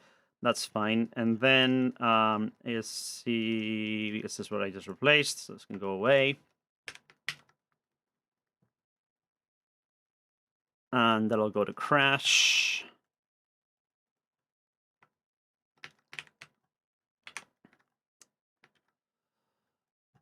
Which is the same as syslog.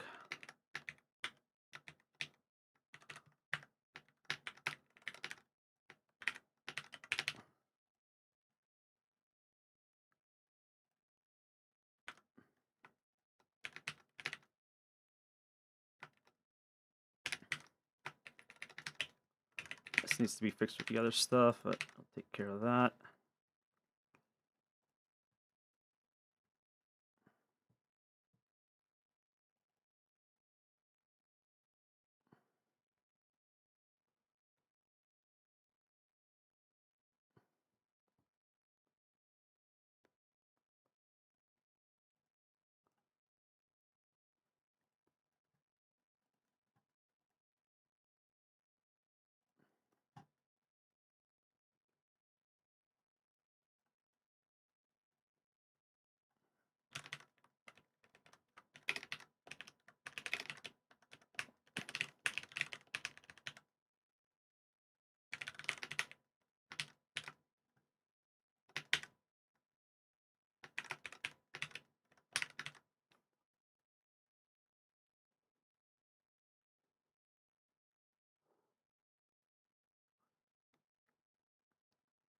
I don't know if I like this P memo line stuff. It makes some sense because it'll persist after the script finishes, but it also leaks memory.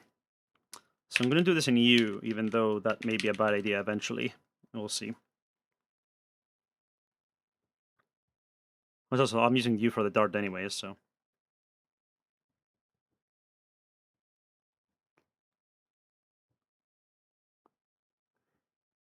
Dart invalidation is eventually going to kick my ass here, isn't it?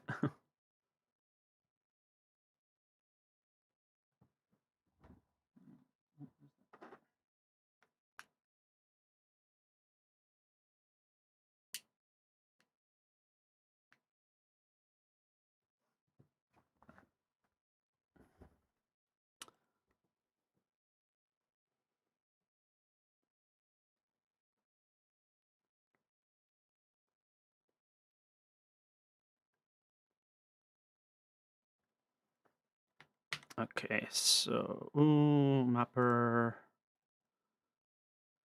Do we have IO reporting here? Yeah.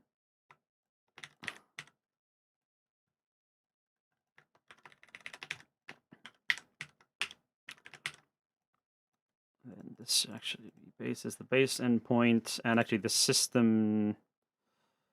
No, that's fine. Base endpoint is there.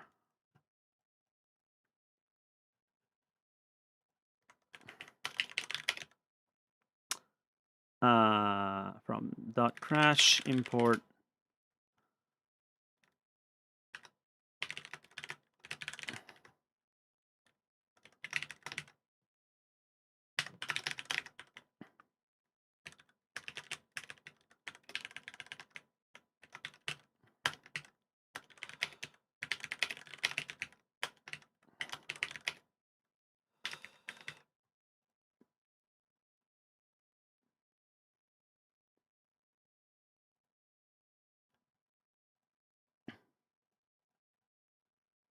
this log stuff is just going to go into syslog,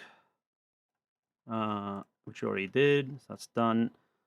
It's just that mapper map 0.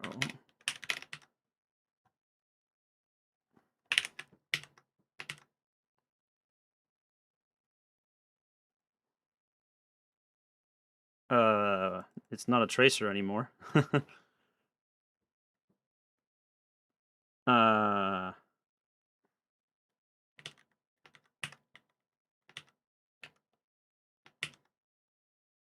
Wait, what's is memread a thing? What?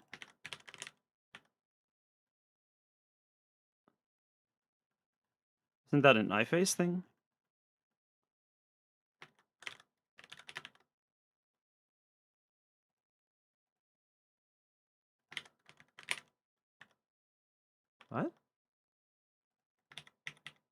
What's this? I'm confused now.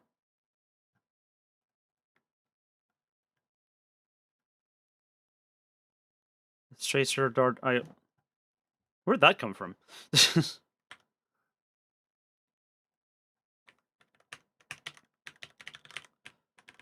That was not tested. 0.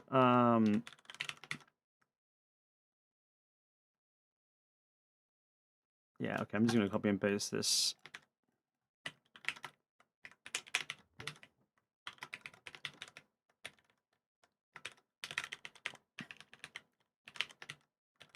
And we have that thing anyway, so I can just be self.asc.p.readmem.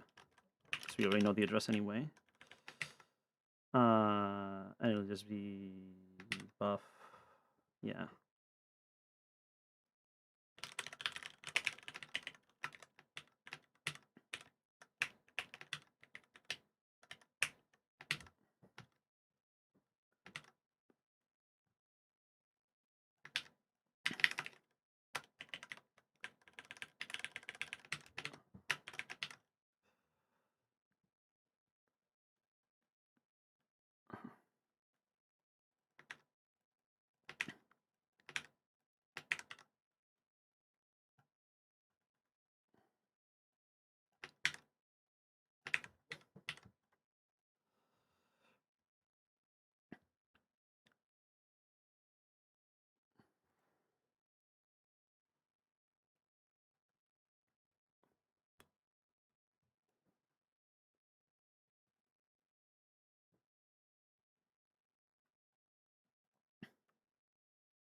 From firmware dot AC dot.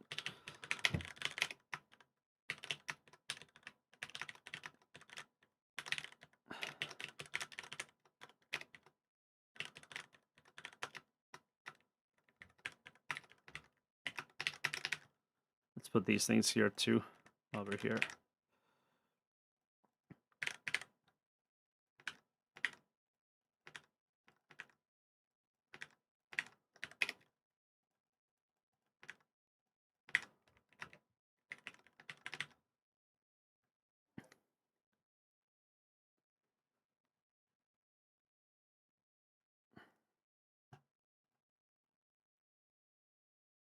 Probably don't need that anymore because that's well, that's fine. Yeah, we do need it.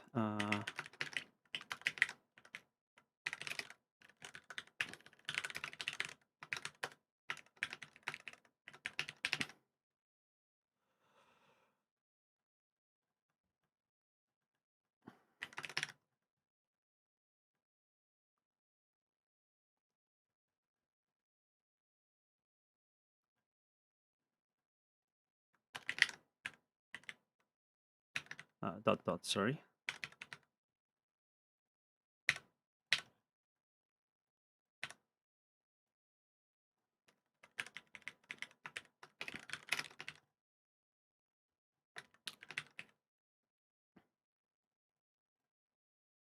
And there is only used as a thing, right?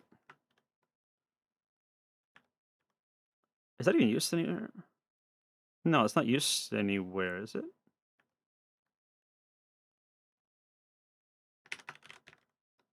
That's used in the handle thing here. Yeah, it's just that's used for the tracer, so that can stay, but the registers have to go away.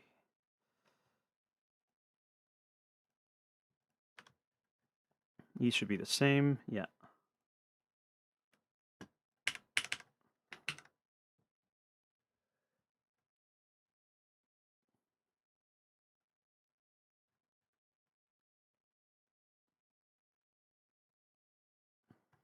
Okay.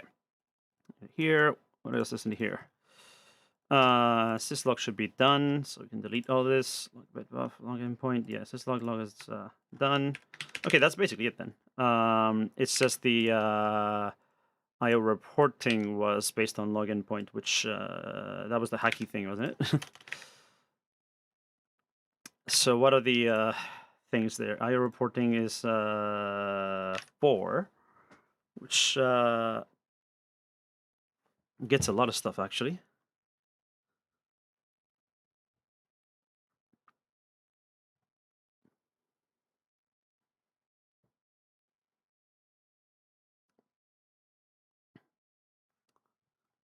So it starts doesn't get anything on 4 until here. When it gets a 1, which would be get buff.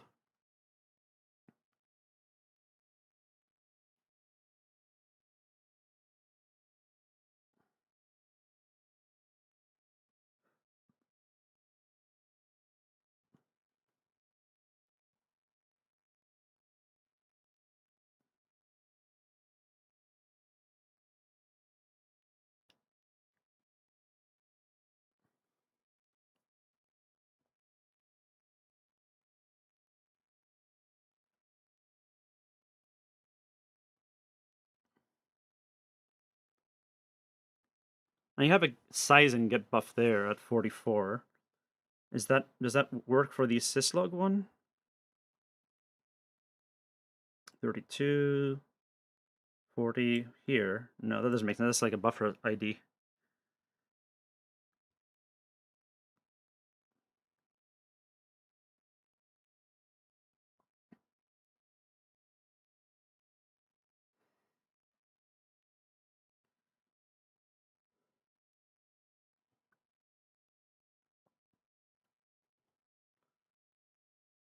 The interesting thing is what's endpoint 1 thing there? That should be crash log.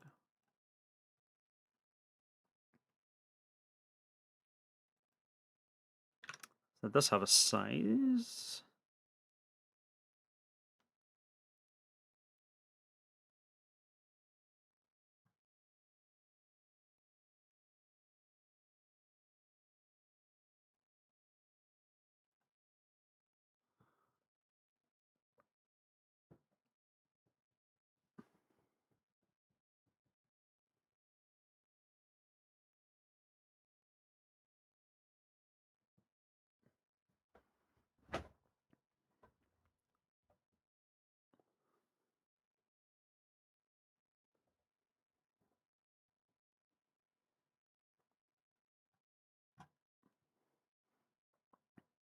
So it does the hello stuff, and then it writes to endpoint 3, which is debug. Sends an 8, and then gets back something. So that's some kind of debug hello. And we should kdebug. Did we have any of that? I don't think so.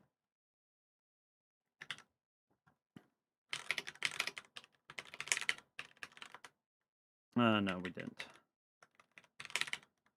Let's get kdebug in there too. And log can go away.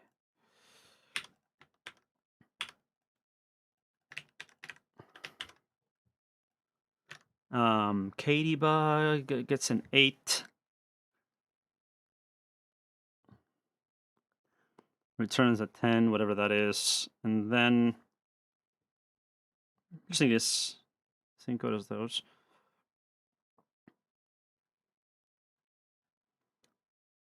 Did we have some of that later? I don't remember.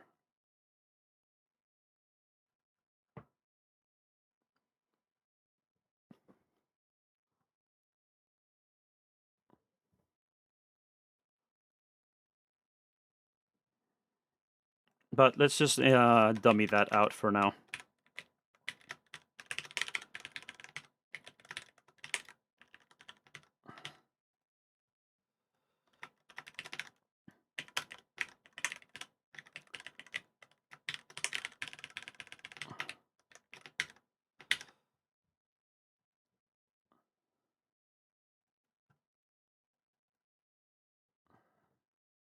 That's not even system message, to be honest. It's just register 64.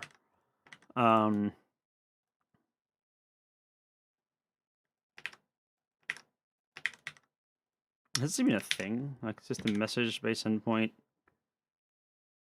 It's not even it's not really consistent where the message ID is, to be honest, because these have it in those bits, but like the 3 is in a different place.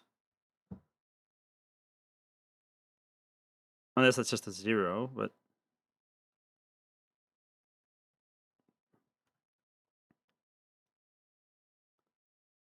no, 3 is different actually. So normally it's 52, but 3 is like 48 actually. So 55, is that one the same though? Base and crash log. Which one was crash log? Number 1. That should be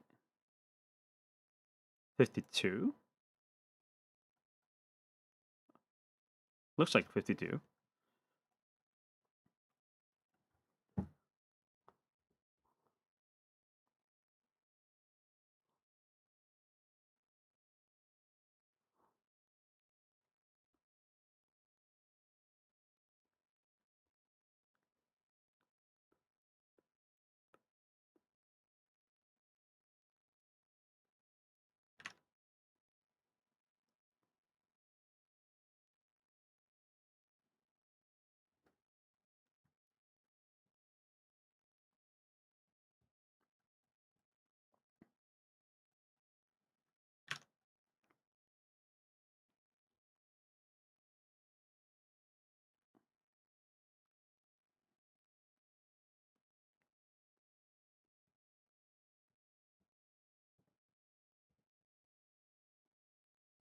Is that right? The crash log one?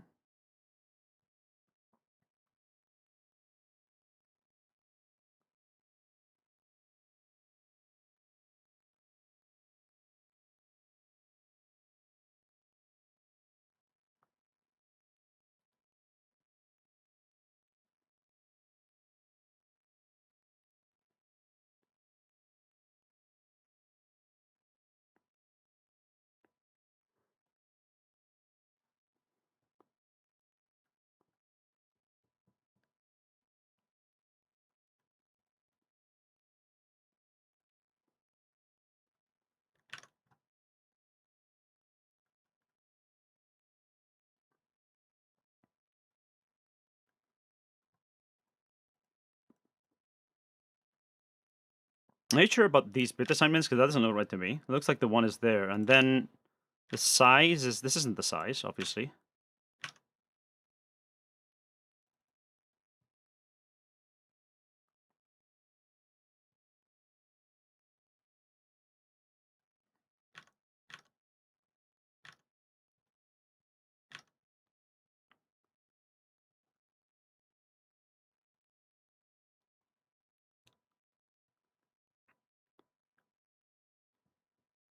And this looks like a physical address being sent back to the crash log endpoint, which is interesting.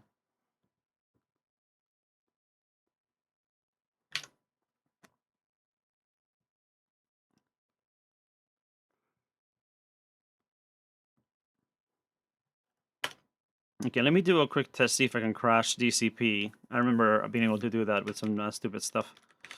Or you can just send the message, actually. And do conf for now, and then I'll probably have that in the history, actually. Or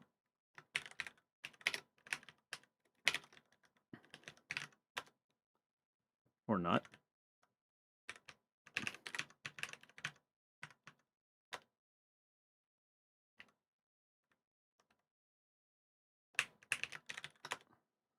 Yes. Hopefully this will crash it. Oh yeah, or 22 or 40. But actually I can probably just do this.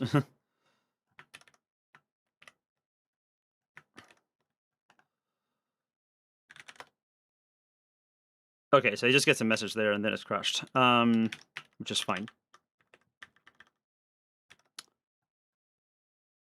But then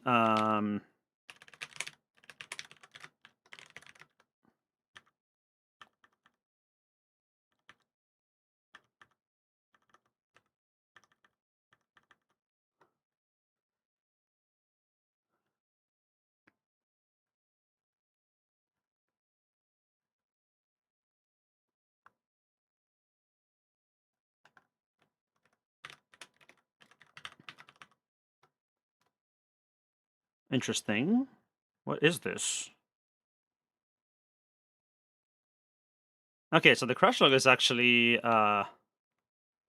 like totally binary, not text as I thought, which explains why I couldn't find these strings in there.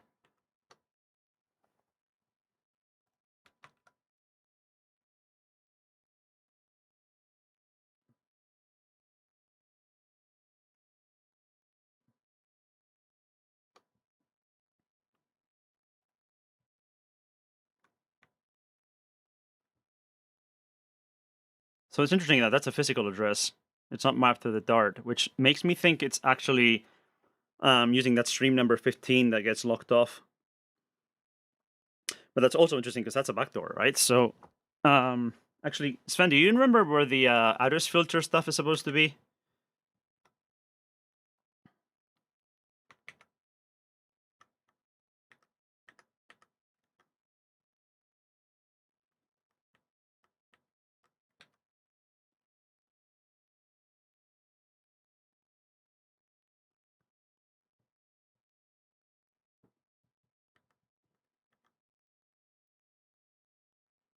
Just after the Dart, as in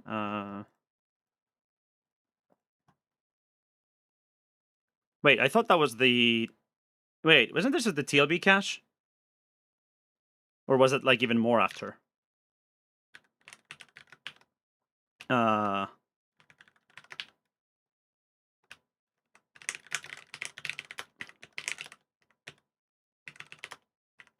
Start, did we have a thing there? No. I forgot we have that. Base.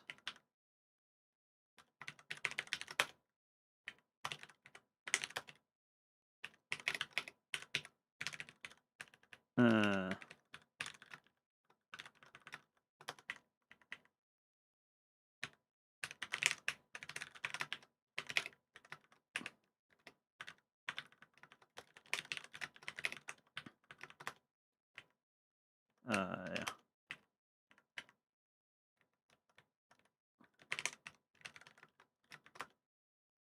yeah. P.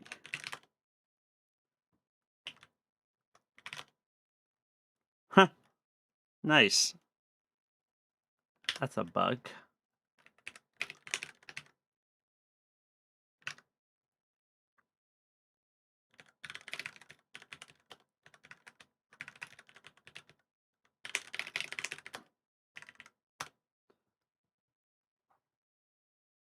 Yeah, TLB cache was before.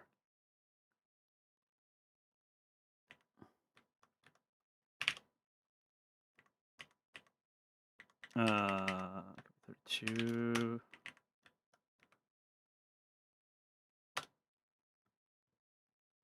Yeah, that looks like a filterish thing.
And fix it, start, end. Okay.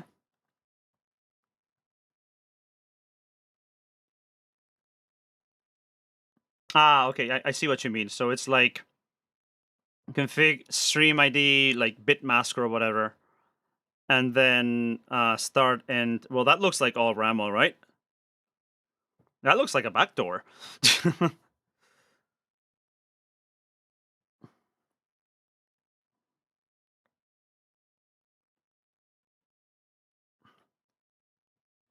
So I can see how stream 1, which I presume is the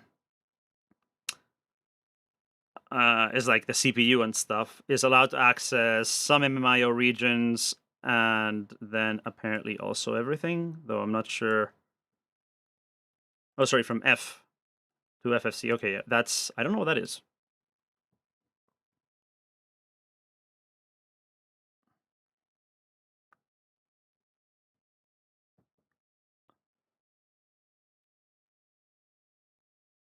This does make sense though. And look, and this is the firmware, I'm sure. Yeah. So that's the firmware area. So that means that there's, and that's stream ID 0, which is the same one that we are using for the mapping. So I guess this is kind of in parallel with the Dart, which just kind of makes sense. Um,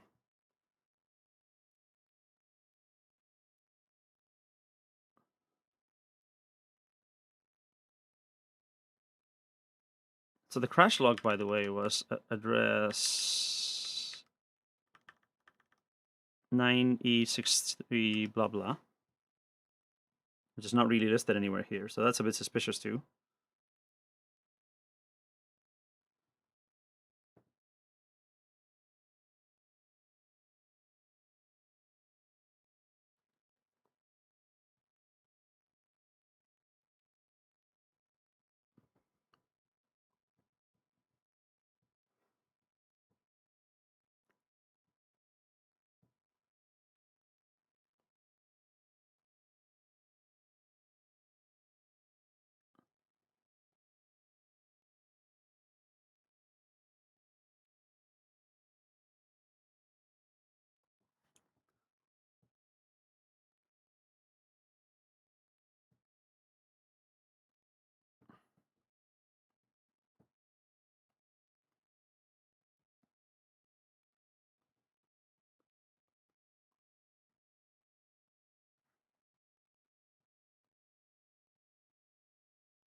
This one really bothers me. Like it's like a blatant backdoor, and it uh and it and like, is it used for the crash log? So that's the dumbest to use, right? The crash log should be mapped normally. What? Confused.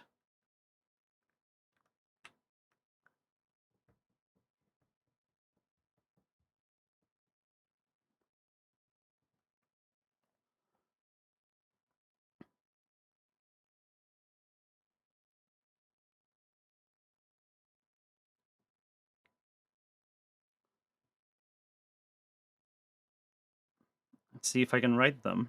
I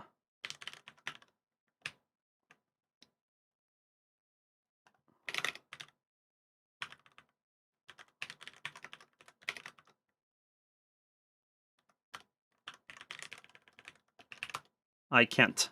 So that is also locked down.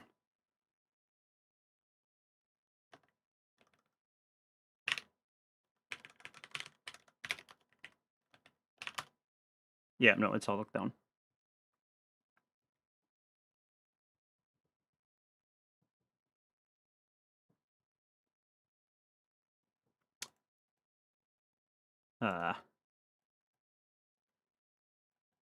I'm annoyed by the, like, that thing is using physical addresses for the crash log, and that's like, what? But you did you check the crash log thing on another ASC that it wasn't? Because here you have it sending IOVAs with type 1 and type 2, but like this doesn't match what I'm seeing here for crash log, which is 1. It's like a different, like, where'd this come from? Because here it actually gets like 241 is what? What is that? Is that the physical address of the? No, it's 24. I mean, it might be the buffer size. but obviously would be there for 32 bits, not 48. Um, but then it gets a physical address back. It only gets one too.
Yeah, there's some stuff on IRC, like we're trying to figure out some of the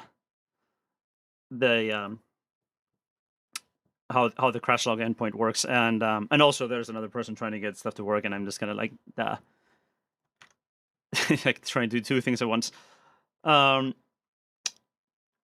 Okay, so I don't know why that gets two messages. And it gets sent afterwards, which is weird because why does it get sent here and not like?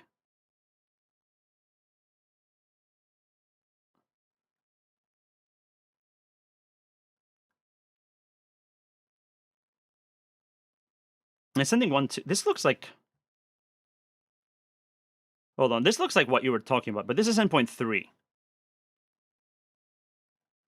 And I have endpoint 3 as kdebug, not as crash log. Wait, this is the.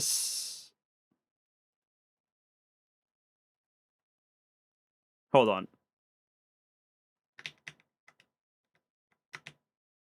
Okay.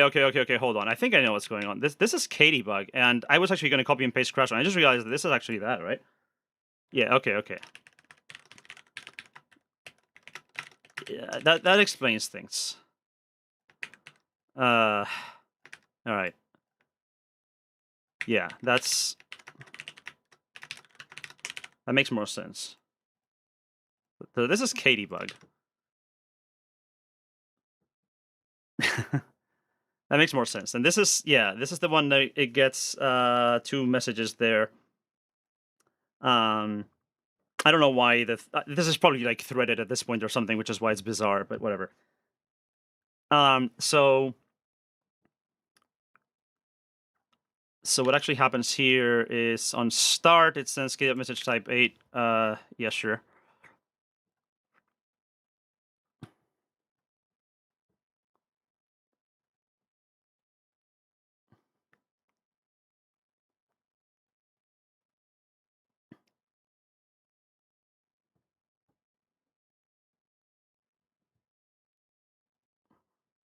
I should have a class here for like constants.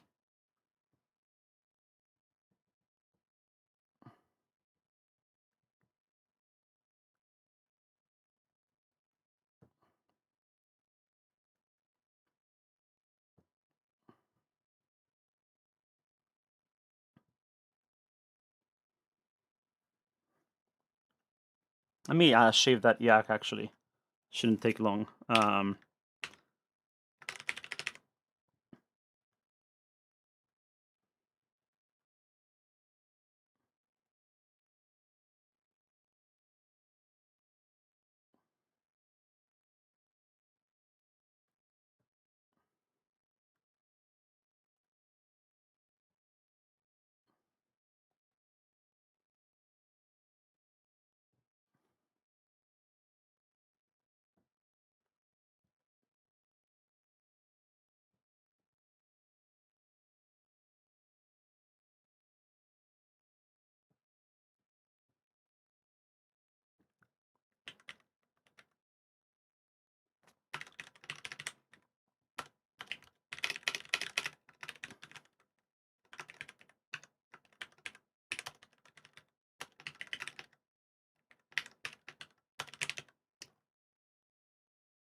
Something like that might work.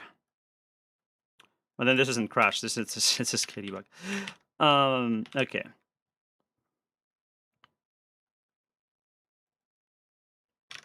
So does that make sense then? 3 gets a get buff message. There's a small size there. There's a 1. Yes.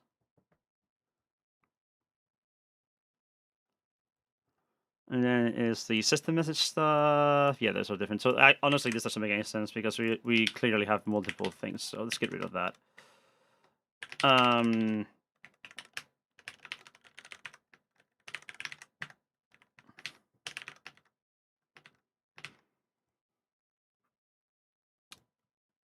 So this makes sense. This is a Ladybug message. But honestly, yeah, it's different because it's a constant, right? I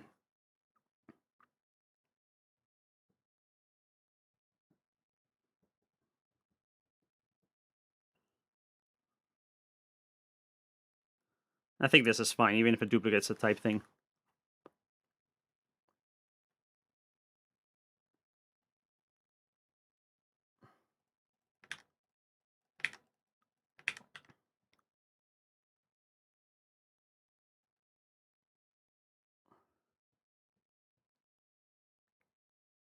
And that can be an enum if you want to be fancy. Is those done? Yeah.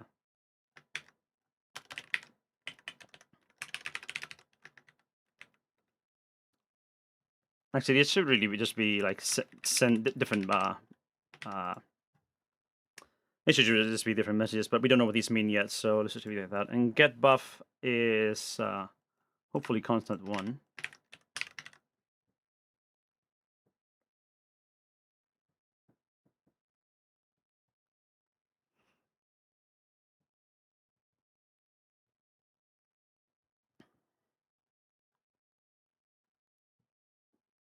Okay, something like that. I need to get to the point where I'm actually starting to implement things like one by one because this is kind of getting silly. But I/O reporting is endpoint 4. Yeah, here we go. And then that gets 104. Yeah, that was like the syslog stuff, right?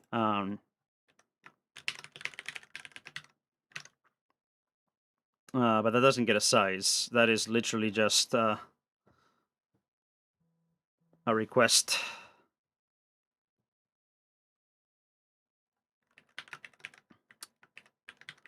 And the type is 52.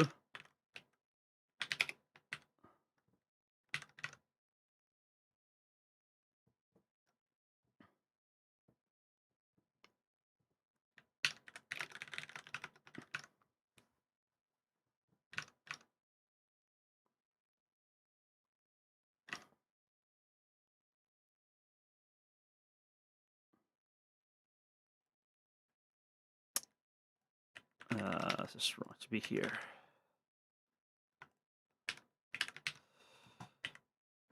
High reporting get buff is 1. 4.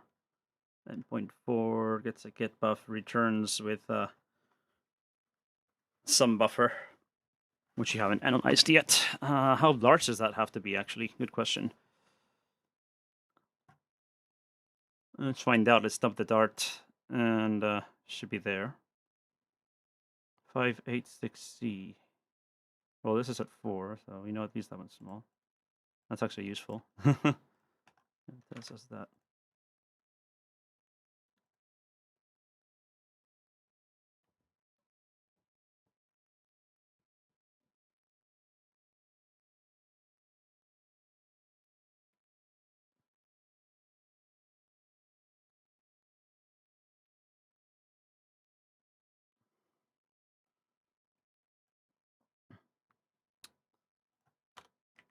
So this should dump.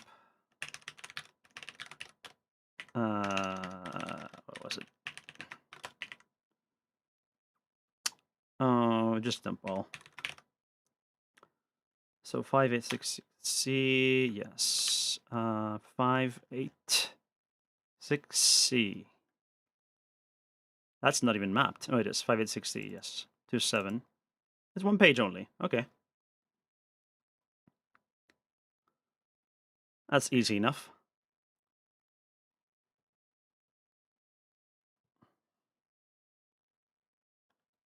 And at 4, it's also one page. Yeah. Okay, so basically, what this has to return is. I just killed my scroll back. No.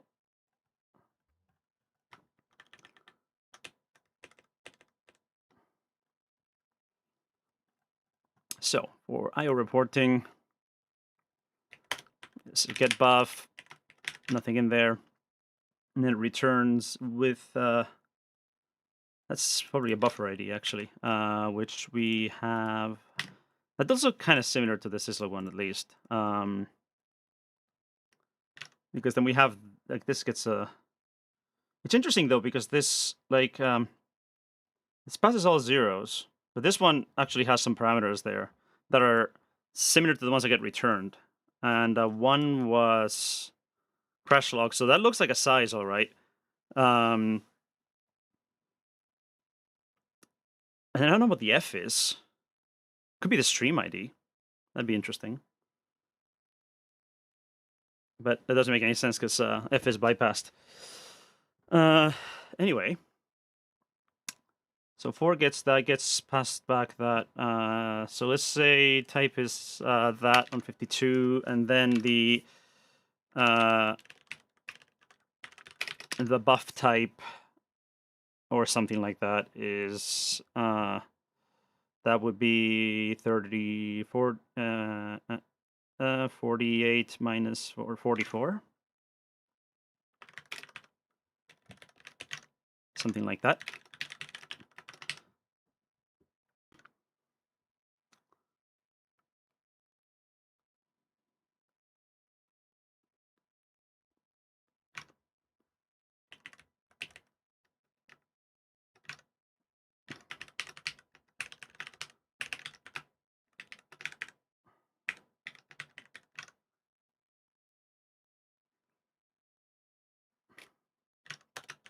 And then we have an unknown in there, which is that 30. It's basically 43, 32. And now I wonder if that F is actually an IOVA marker. That would make sense. That on the device side, that gets mapped. Because then this one, right, doesn't have the F there. So maybe everything that starts with F is goes to the Dart, which kind of makes sense. And there was the APF we were looking at earlier.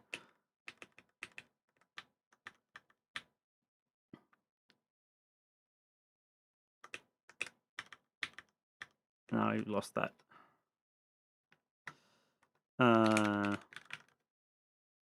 Yeah, here. See, F, this thing. That makes sense. That means that that gets passed through, and maybe even one of these flags is like apply Dart, which would make sense. I think that makes a lot of sense. That the IOVAs on the device side start at F.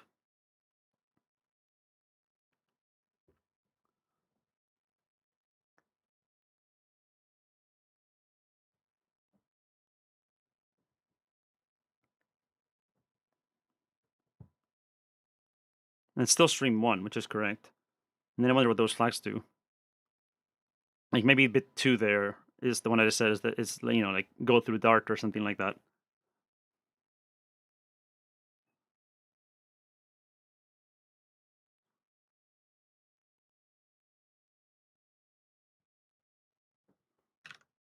Because besides, how much address space does the Dart cover?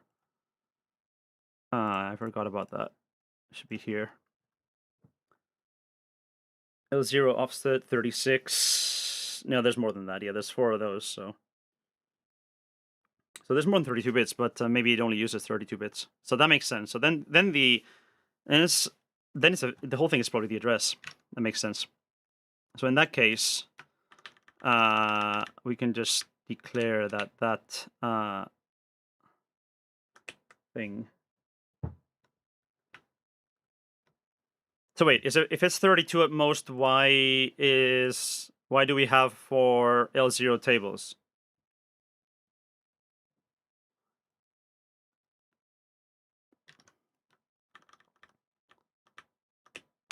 Yeah, so I'll get that.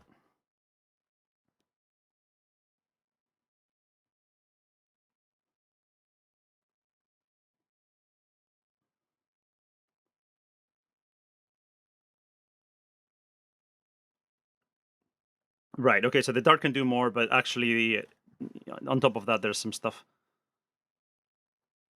But the DAPF, though, has that F in there, so that means that they're actually connected to the Dart DAPF part, and then it, like, truncates, which is weird.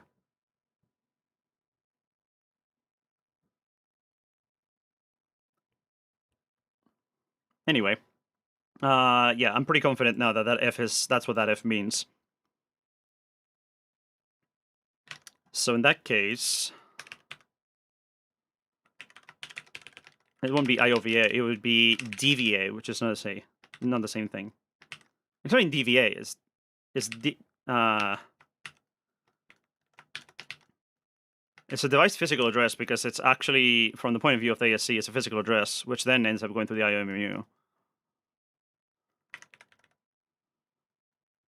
Let's just go to DVA.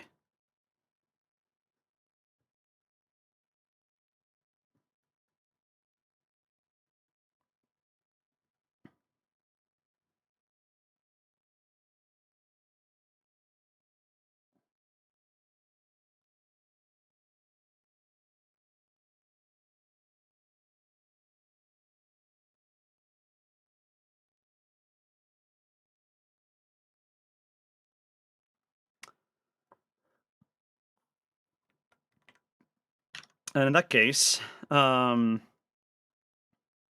the interesting thing is that endpoint 1 already has an IOVA in that, that's 241. Is that in the Dart? Probably.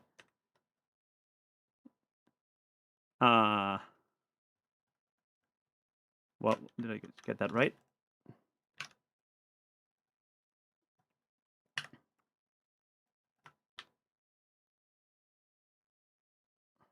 So that must have already been mapped by iBoot. So let me just copy and paste this somewhere because I'm tired of scrolling forever. Should be enough with that. Yeah, so 241000 is something, which is just in the middle of stuff, really. It's all mapped. And it's mapped to memory that already exists.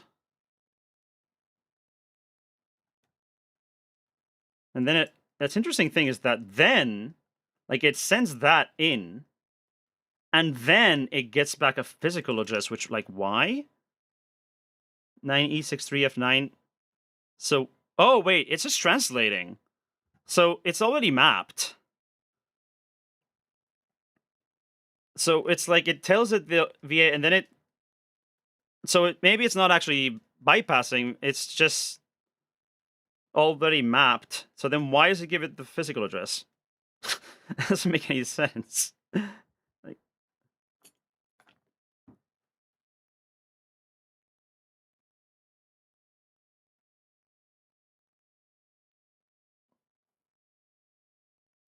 Like, do we need that? Can I just not give it the physical address?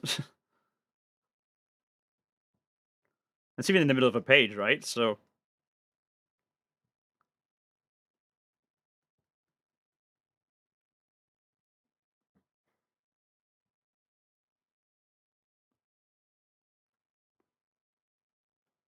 this makes me wonder what this other stuff is.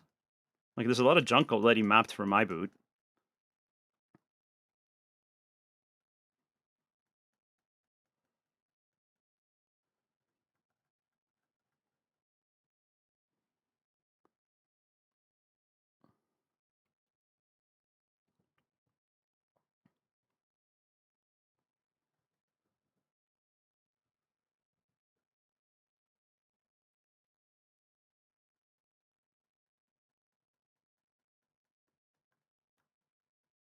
Okay, anyway, this is starting to make more sense. So, IO reporting gets that, DVA, and then I keep forgetting what freaking numbers this is. Is 4. So 4 just requests a single page, gets a single page back, and then that works. So that's easy enough. So IO reporting, here we go. Reporting get buff type DVA. And there's no init, is it? It is requested immediately. Yes. And then there's other stuff. The 8 and C are some kind of message. C is probably start or something like that.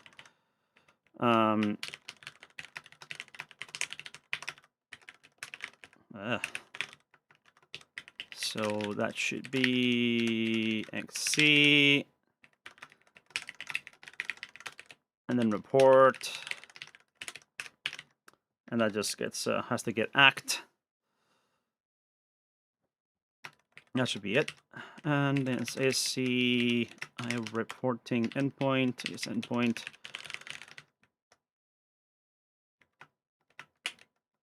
IO rep should be fine. IO buffer for VA, okay. And then we have reporting get buff. If that's 1, there's no size. And then line, it would just be 1 page.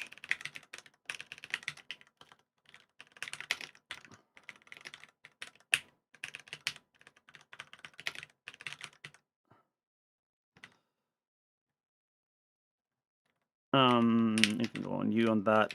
Mapper, IO map.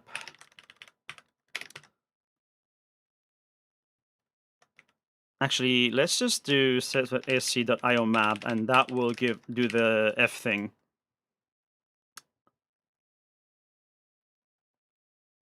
And actually, we can even combine these into something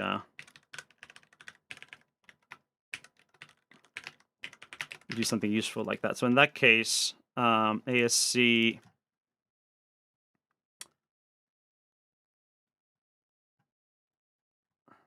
standard ASC, and we can do a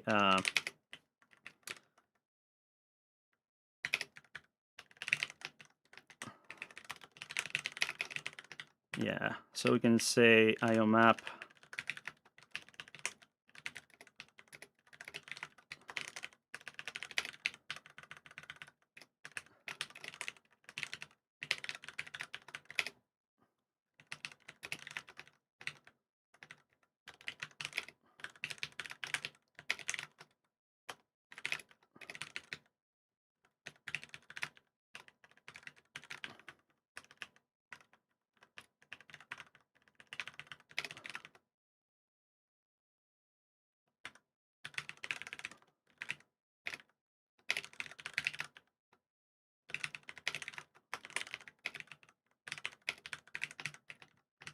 That'll be useful.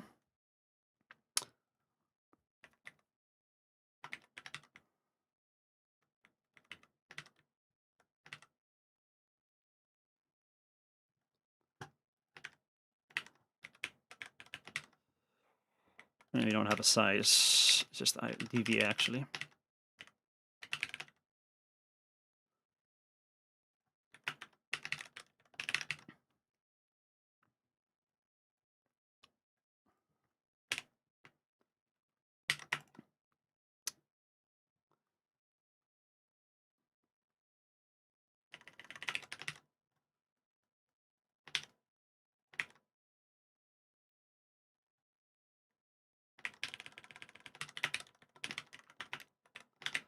And probably C is in it then. Start. This doesn't do anything.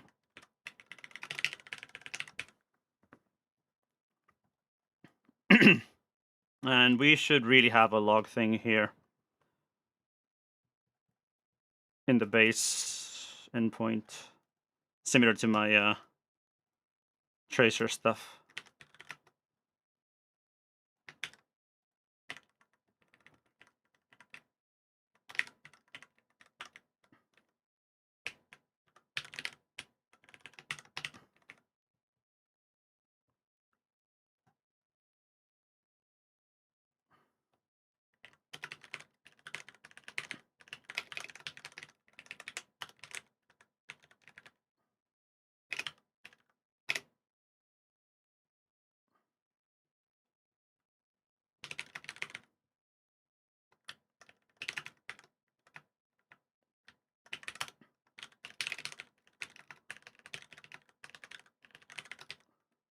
actually.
Okay, so back to IO reporting. I think this will make sense.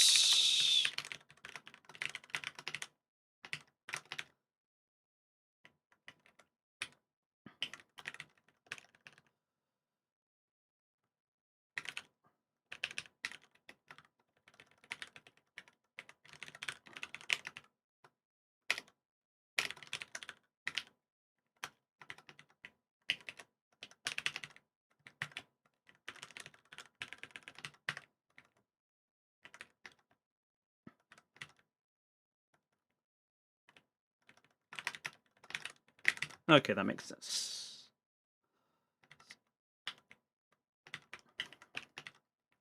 So that gets our buffer. And then report. We might want to dump the buffer here at some point. Actually, yeah, let's do that.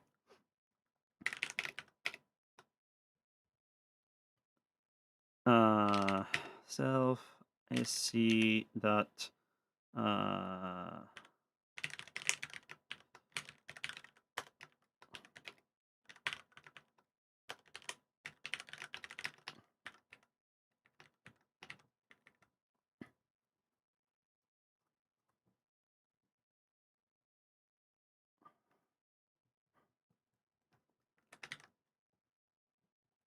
and this should be after that, of course.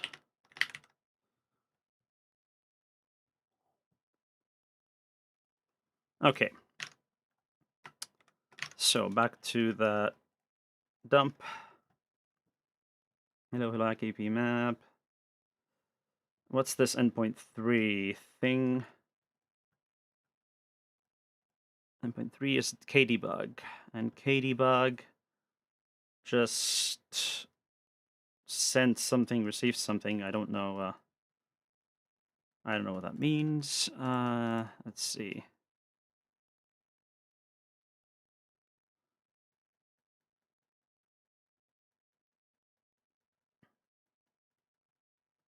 Kdebug get buff message is 1 apparently. So I guess there's a start. Yeah. Okay. That's what's happening here. So this is all correct. I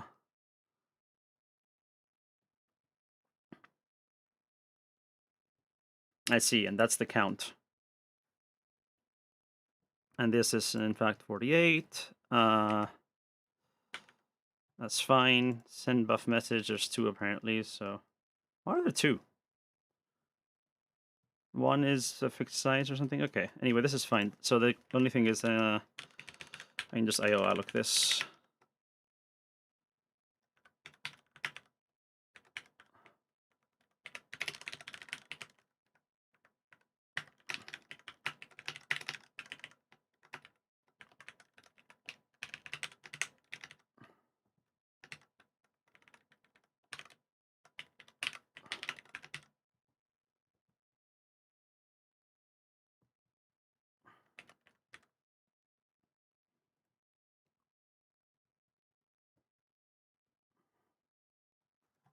It should be again DVA, if I'm not mistaken.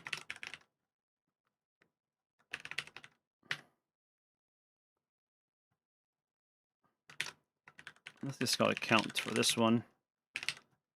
I like to use size for like byte sizes. Okay, I think this is fine for kdebug.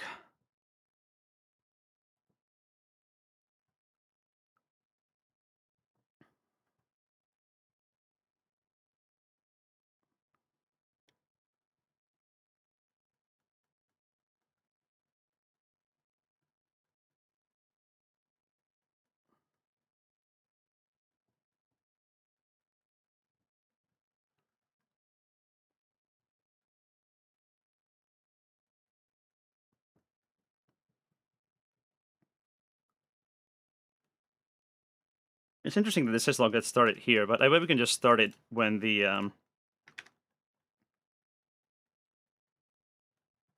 bet we can just start it when the endpoint gets started anyway.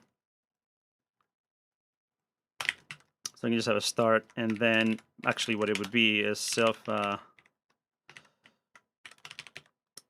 asc dot mgemt dot start syslog.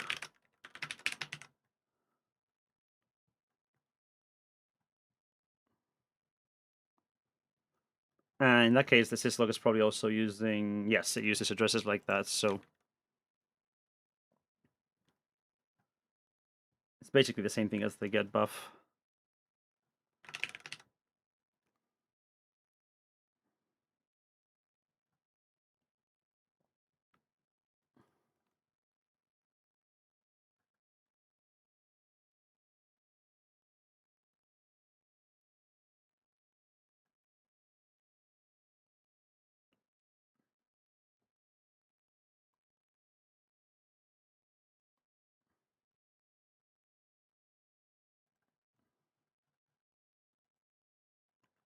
Yeah, it's basically the same as IO reporting.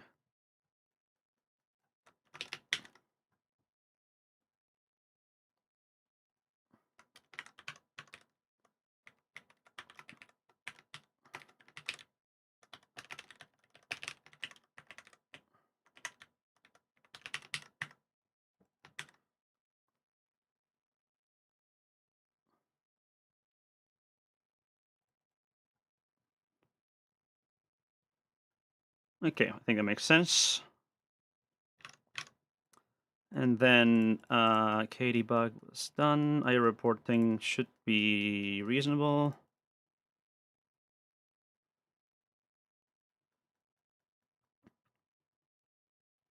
And then crash we haven't done yet, so that's the funny one. Untitled, not that one, this one. So that's the one that already gets the buffer passed in, which is weird. So it's the same format as IO reporting.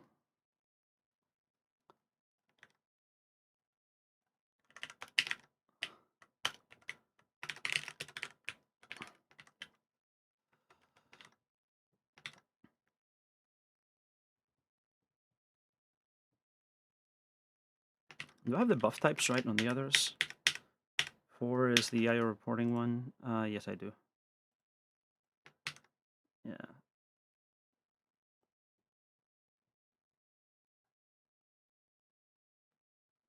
And the actual crash was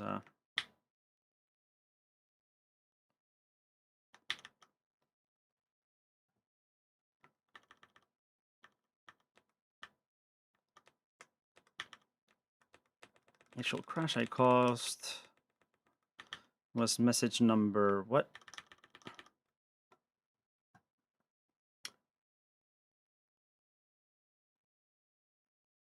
That.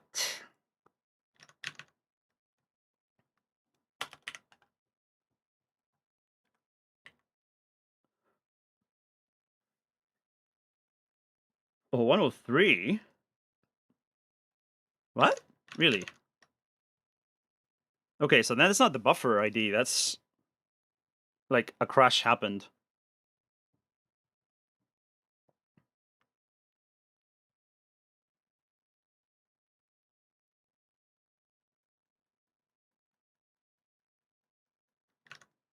Okay, so that's not buff type. That's I guess actually type.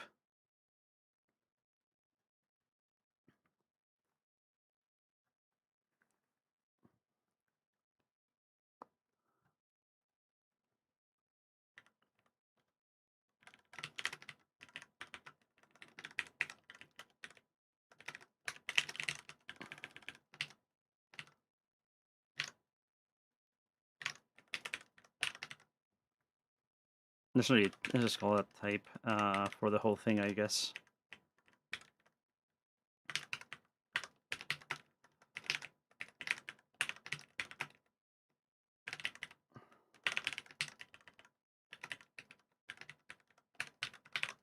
I really don't like that big a type field, but whatever.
That's when you said both. It's like translated at that point, right?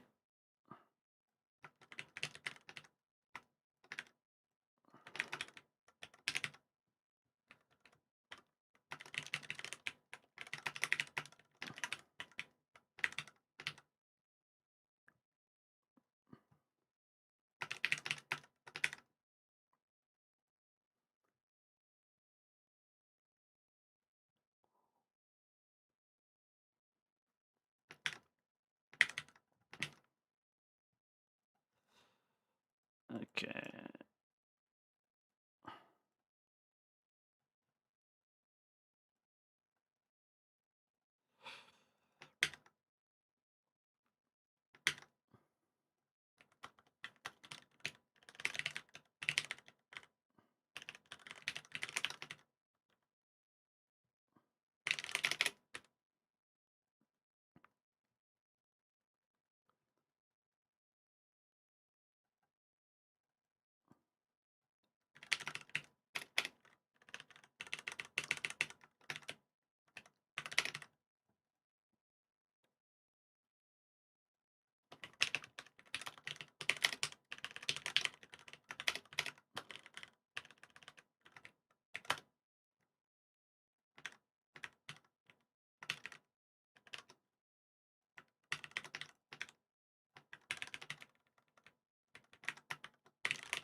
And there's no actual start there, is there? I think it just pulls us.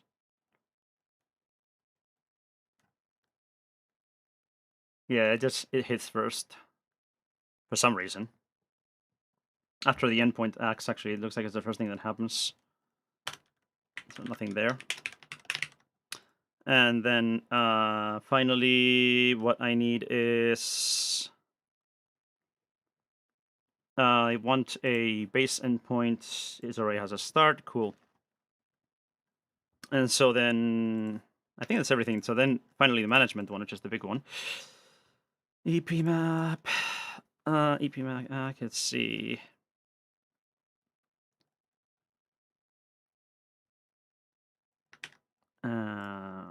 System message is not a thing anymore.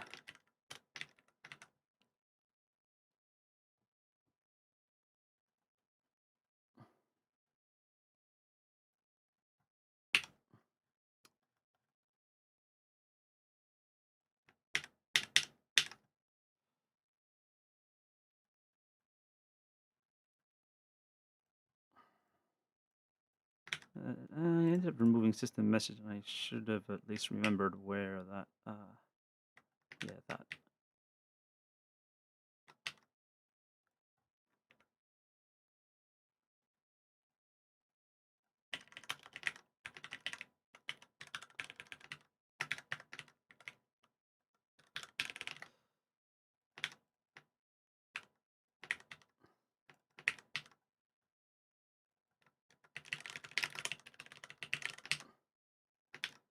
Just keep it the same as those, but I can actually just do like the init thing is constant 8.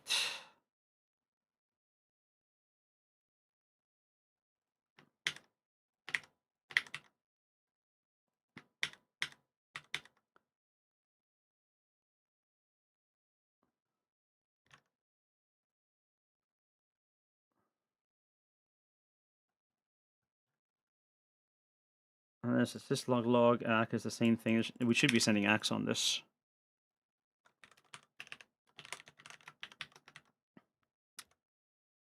I think it's just sending the same thing, really.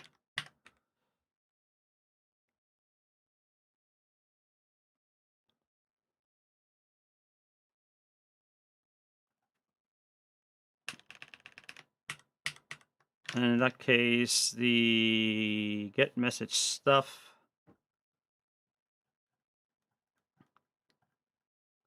Again, should have the same IOVA story going on there. Yeah, get buff ACK. Yeah, it has the F. And it's again 103, so.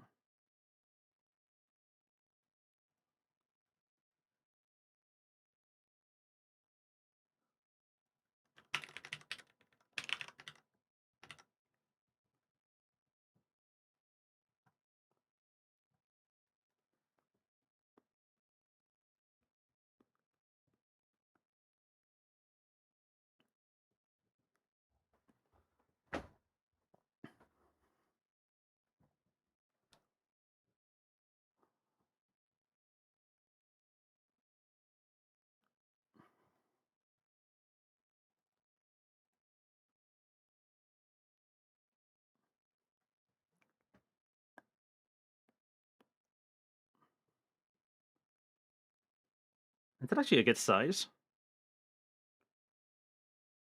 I don't think so.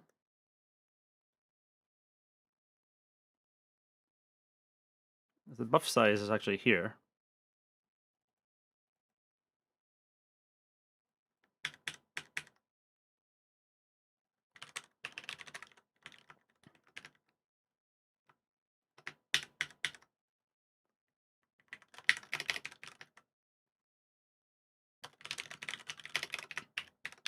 Okay, get that size, and that'll be type 1.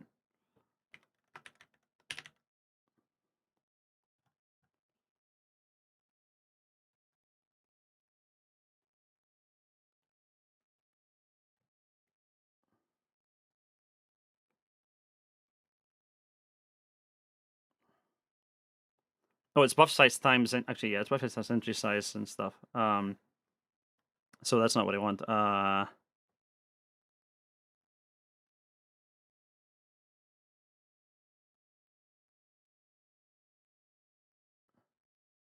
think it's probably just fixed, honestly. I think it's one. It wasn't it 1 page. I think it was 1 page. Because it's like 3F times that.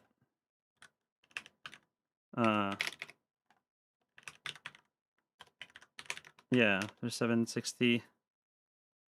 I don't know why it was 3F, but probably 1 page.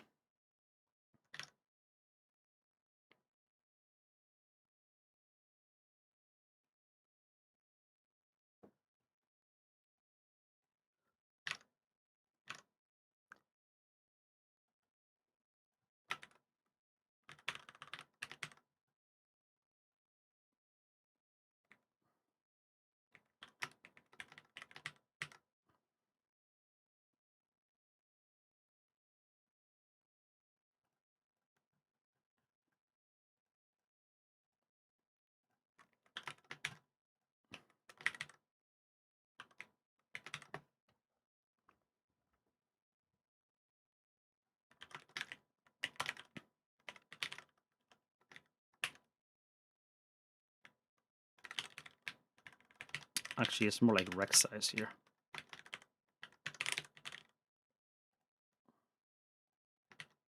Actually, more like message size.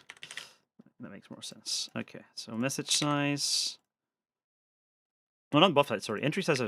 It's buff. Just gonna count actually. That makes sense.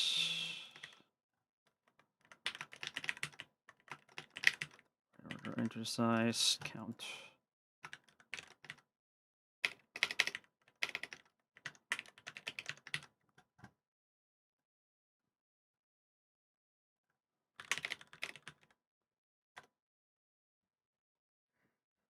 And I think I'm going to take a break to get lunch as soon as I try running this and it fails, as it will.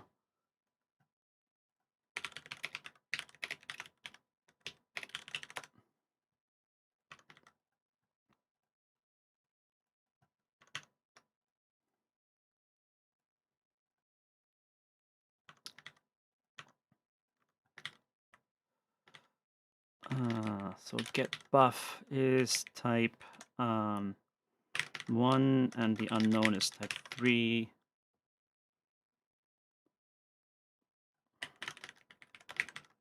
And the log is 5.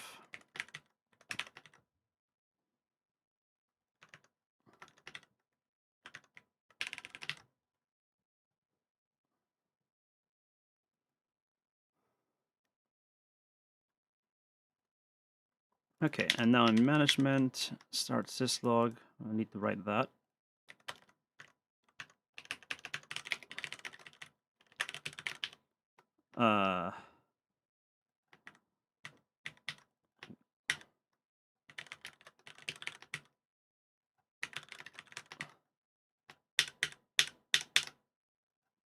Let's make these lowercase.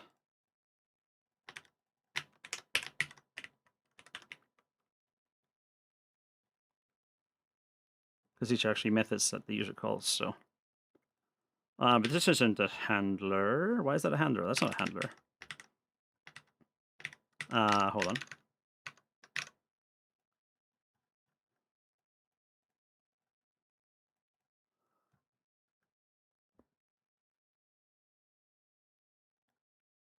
It's a source syslog ACK, yes.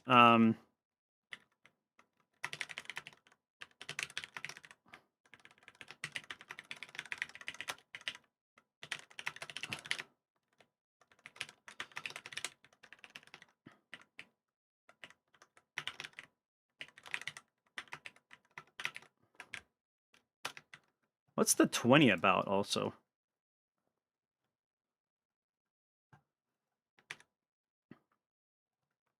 It should be here, actually. Where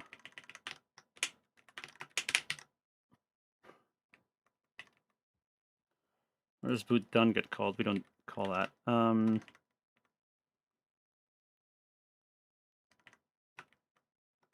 What's 7?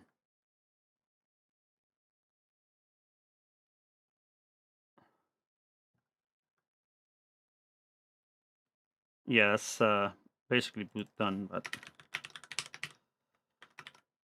I just let that return true. And then it sends one on endpoint 1. No, that's just it finishing that thing.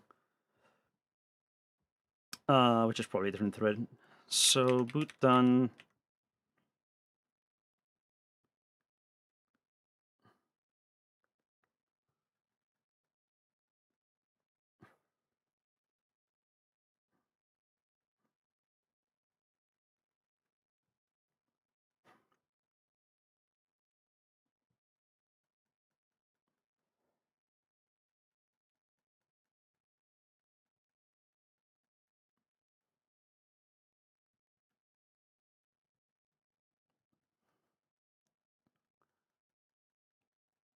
Line 54. Yeah, it's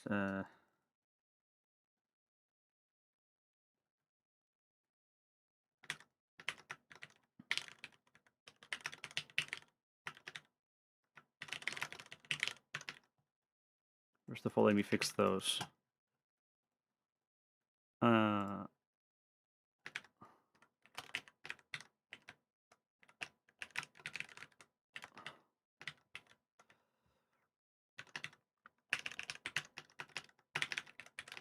Okay, type is that. Last base bitmap. And the epi map is 8.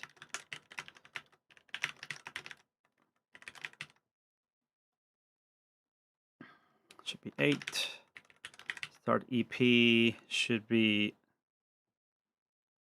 type 5. Start syslog should be type B. Was it? Oh, tapping to get here.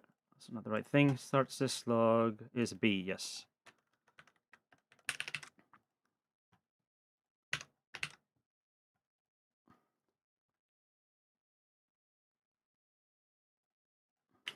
We don't need the types anymore. Don't need the types anymore here.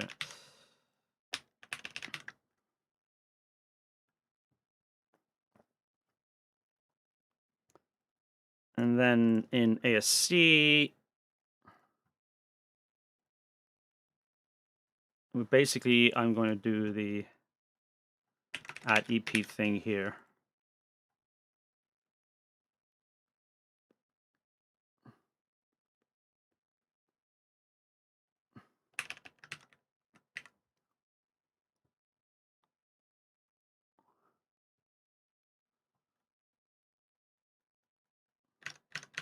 Okay, and then how's the startup happen? Init into 6. Where is that? I need to start thing. Hello ACK. Is that not a thing?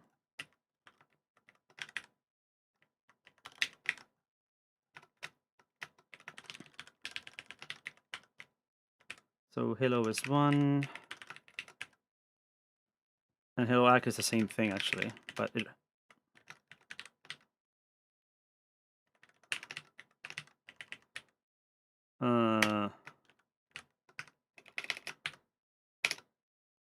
wonder what that C is.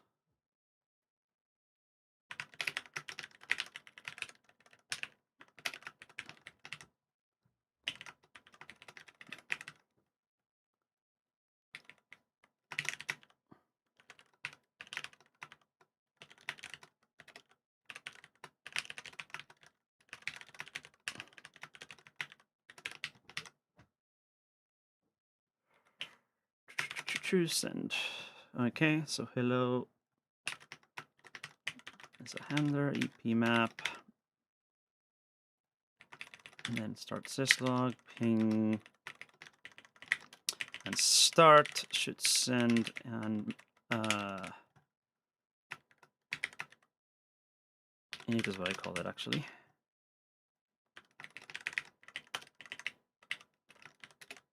Init, which is message 6.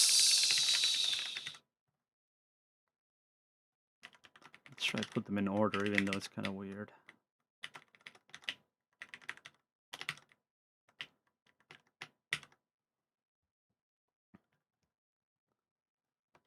And ping is apparently 3 and pong is 4, I guess.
Oh wait, this might work.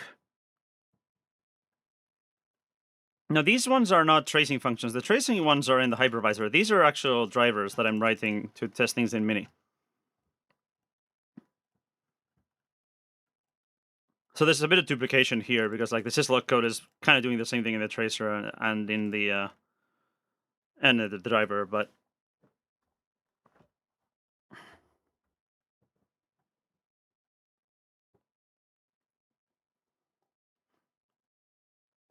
this is missing the base message thing.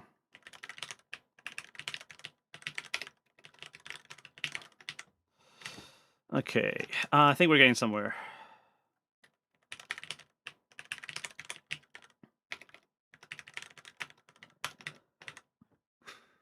I think we're getting somewhere. Okay, let's see how broken this is. So, experiments. Let's make a new file there.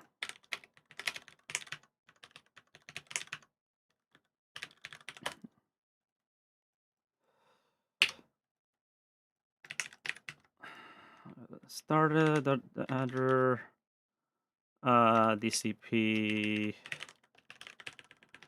start address. Not need to dump anything. And then finally the DCP. So let's do dart. Firmware ASC. We want to import standard ASC. Let's just do a standard ASC for now.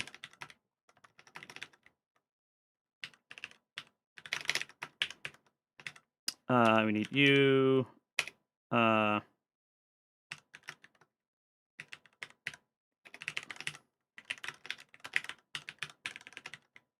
it should be ARM.io DCP. I think it's, I don't know if there was ESC somewhere in there.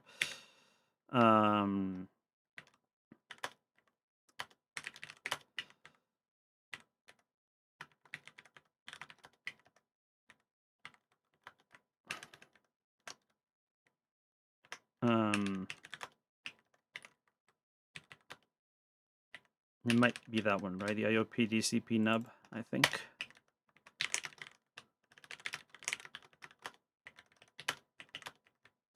Oh, or was it just DCP? Yeah, I think it was just DCP in that case, right? It should just be one set. No, there's two sets. I forget which one it was.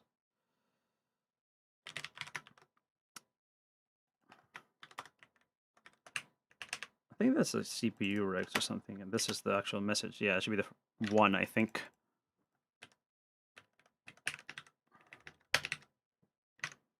Maybe. Okay, let's see what happens. Reboot. This is going to be very broken. Like, I just wrote a ton of code without testing anything.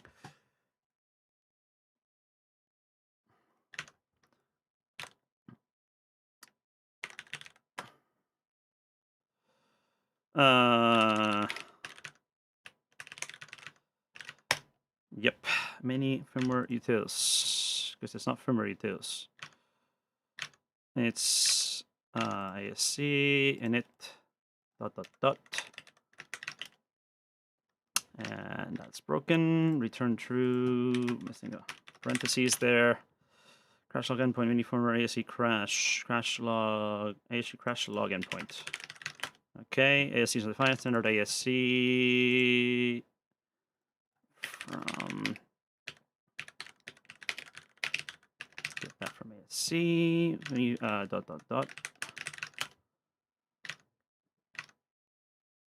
Okay, debug endpoint is not defined, yes.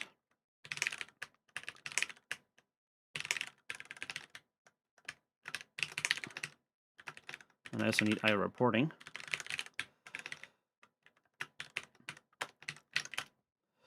That is also buggy. Register 64. Okay.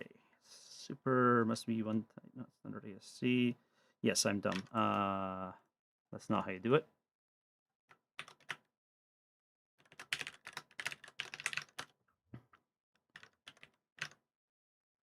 EP num. Yes. What's the right way of doing this?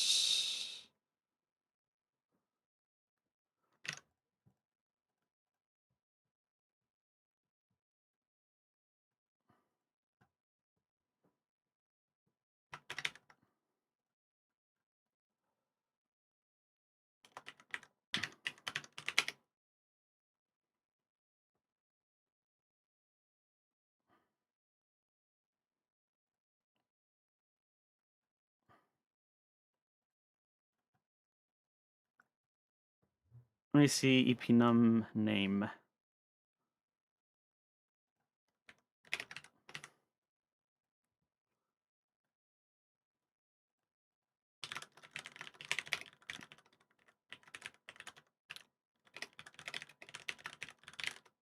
I'll fix this later because it.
Okay, set item, not set utter, right? Short, yeah.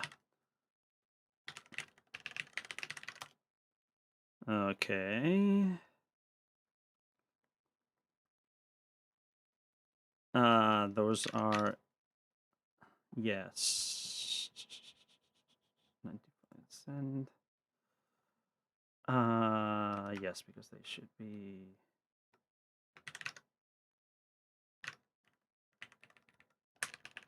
Just do it like that. That broke somewhere.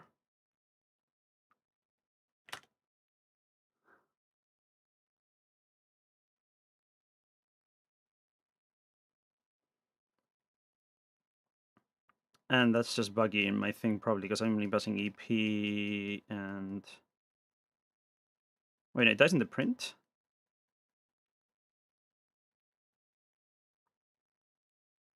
Management init. I think that's just a bug in my thing.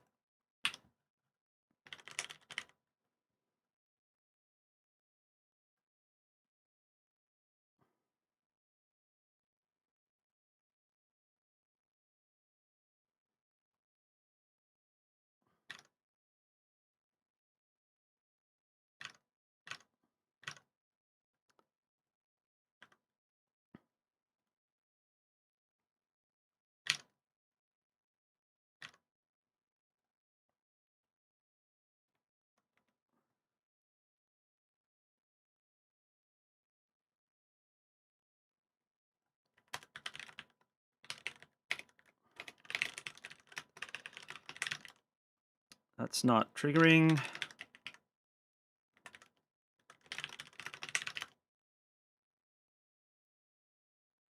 Yeah, why?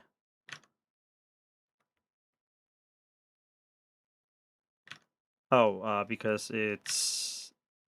Sorry. I need...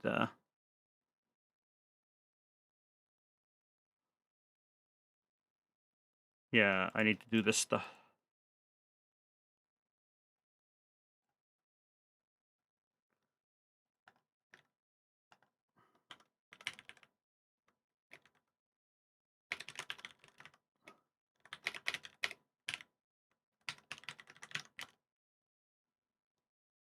Okay.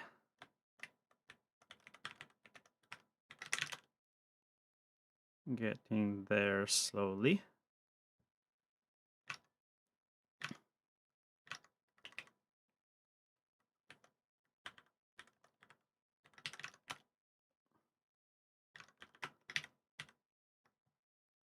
Why is that not triggering?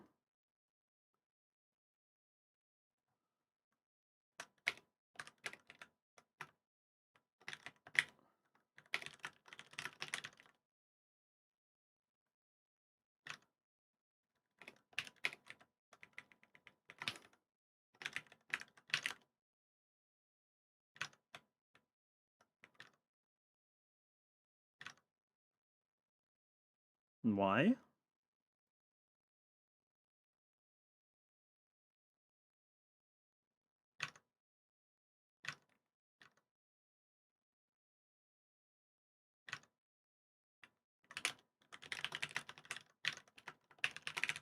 What?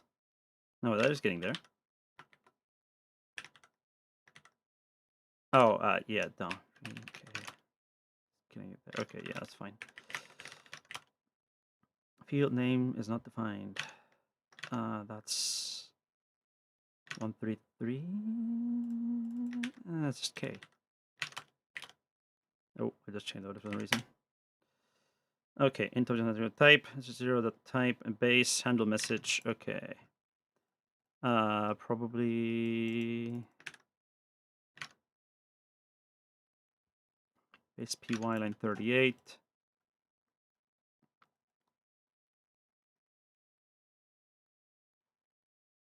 I think I lost this.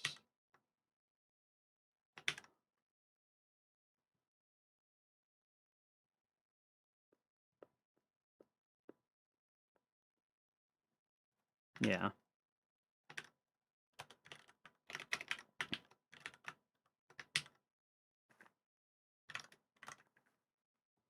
Okay, getting there. Type none, that's not right. Oh, also, I think I broke something in utils here. Yeah.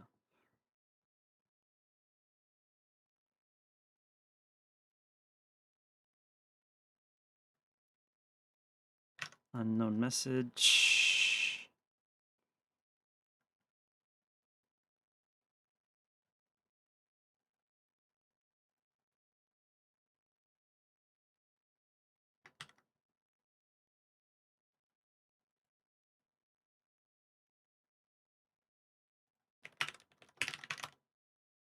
Okay, obviously it doesn't like that. Also, that just looks like no message. Or maybe I'm like, I have the wrong address. That's possible. This is actually reg 0. Okay, that's not really doing anything.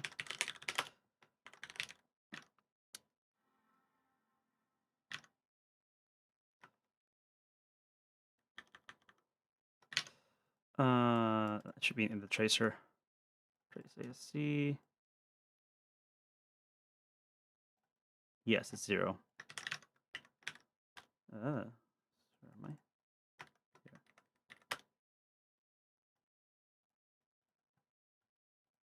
Okay, let's do that. Okay, we got one response. That's important. And then there's a value mismatch in the 7.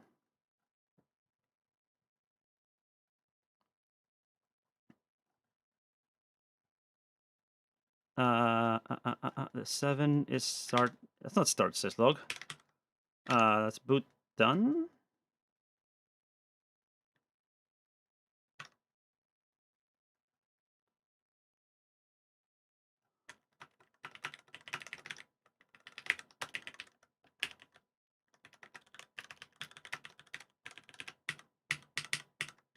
Okay, so that.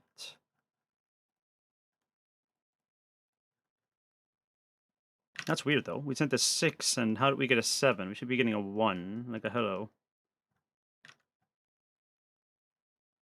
That is weird. Did we send the right thing? No, we didn't. We didn't send the 220. That's part of it.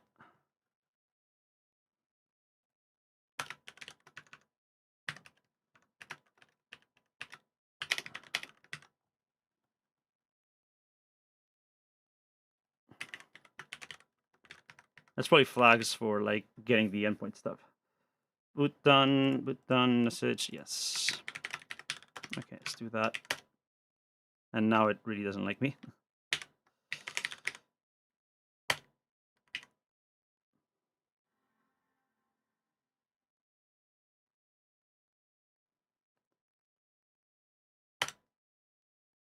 Okay, getting there. Yes, we got 1, 2, hello ACK, endpoints, and EPS is not defined. Reboot that.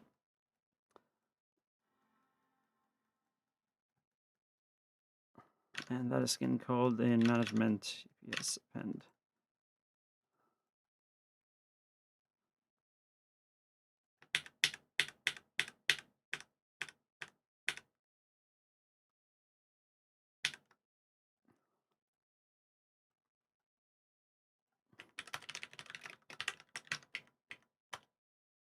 Okay, getting there.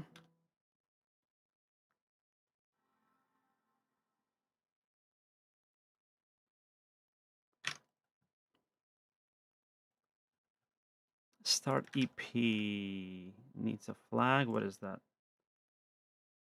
Oh, these are like not logged properly.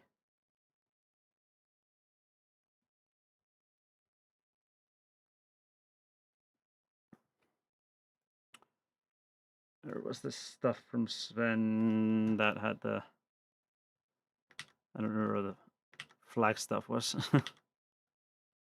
I should dump everything here. Starting endpoint, yeah.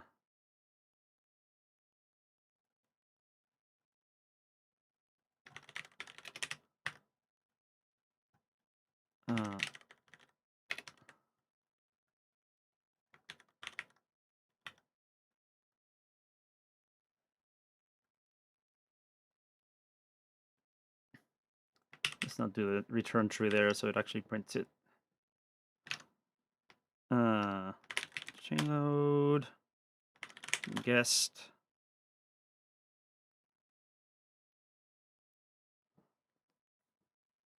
Maybe this will fail because some of the imports are wrong or something. Yeah. System message, there's no system message anymore. Management message. Syslog message.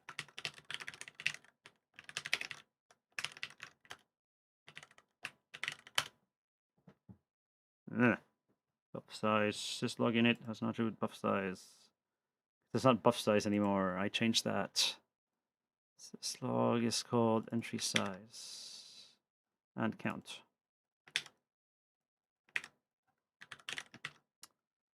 And well, it doesn't matter. We got far enough anyway. What I wanted to see was starting endpoint. That's the flag apparently.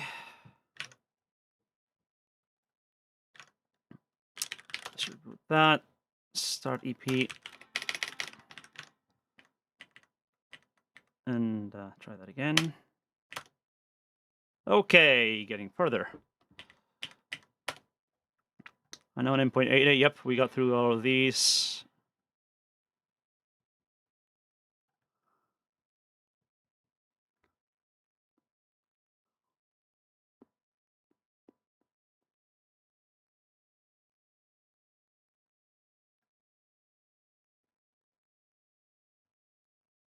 This is wrong though. What's this? I keep saying EP0. That's not. No, it is right. Sorry. That's fine. And then it fails at I translate size. Yes, the crash log thing. Yeah, we need a size even though we don't use it. Okay, there. And then we're missing a type in endpoint 4, which is IO reporting. That doesn't have the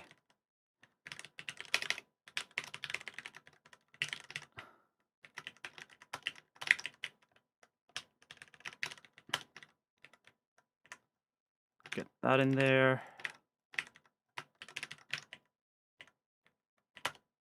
Yeah, it really doesn't like me. Just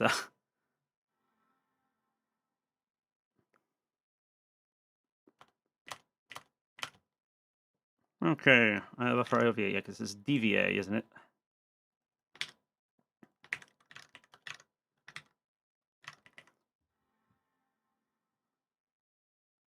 And I clearly did not f-string that properly.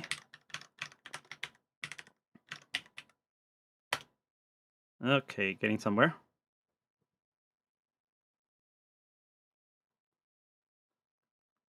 And we don't have iFace in ASC apparently. Let's add that.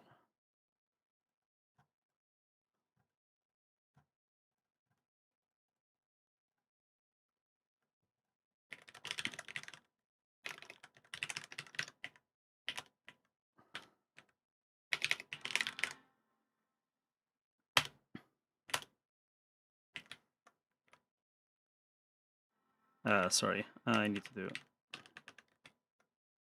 probably just that. Yeah, it's kind of annoying though, isn't it? Okay, hey, it booted.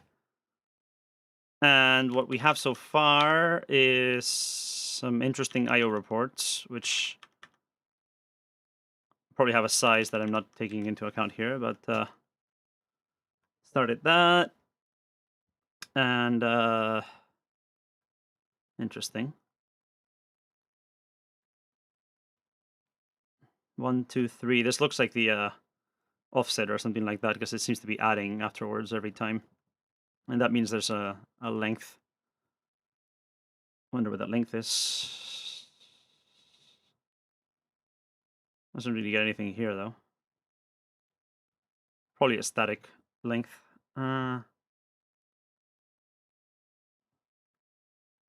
This is also different every time. So there's a header and then it seems to just append things.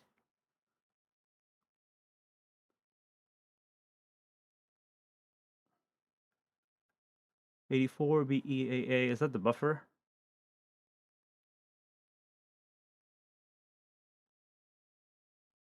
No.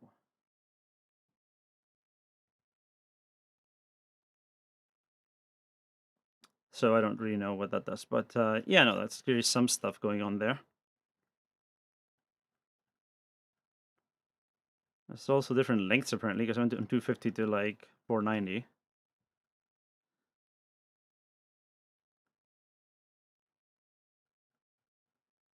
Oh, and it jumped a lot there, 84 to 85. So it looks like the side, like the pointer of some sort, but then I don't know what the base is. 846 CC doesn't really make any sense.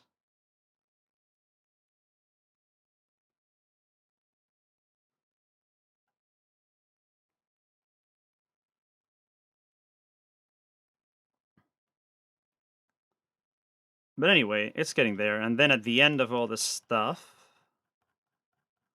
which is pretty spammy, it nothing happens. Did we start the syslog endpoint? I think we should have. We got the start, we got that one. And syslog is where? No, that didn't happen. Why not?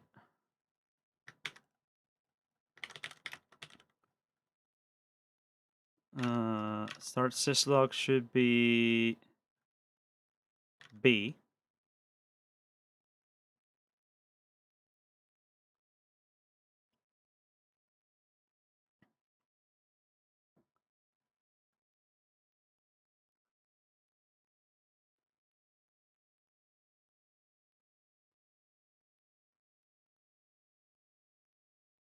And in order, because it should be doing them in order. Management crash log, it should be after crash log.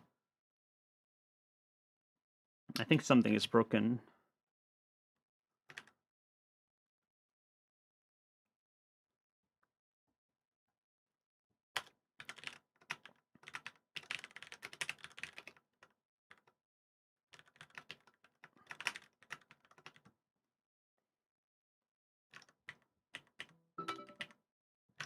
Let's try that.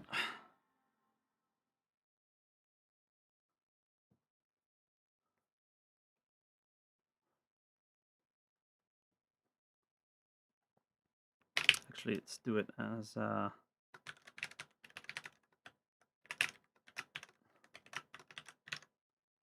definitely need more debug in here anyway.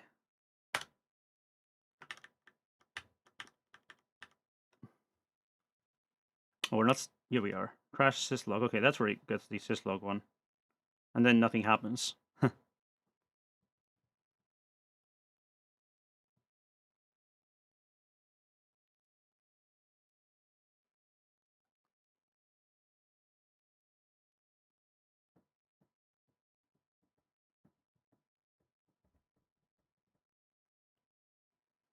I wonder if that is restart syslog. Because that gets sent here. And then we get the syslog init stuff. But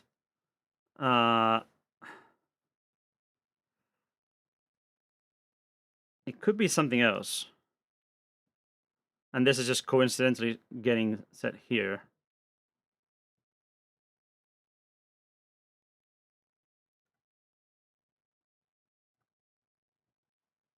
So what if I, instead of doing the syslog stuff there, I do it after the boot done?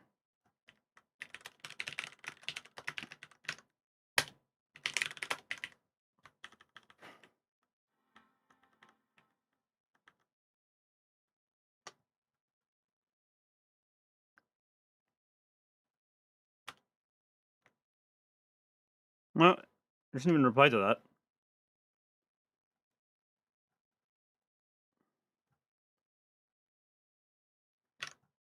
Oh, wait. Is that right? Yeah, it is. Oh, wait, I'm not even, I'm dumb. I send it and then I don't, I need to do a, like, poll for everything at the end here, otherwise it doesn't make any sense. DCP.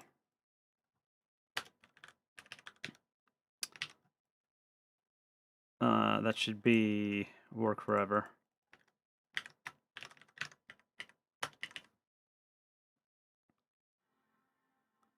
Okay.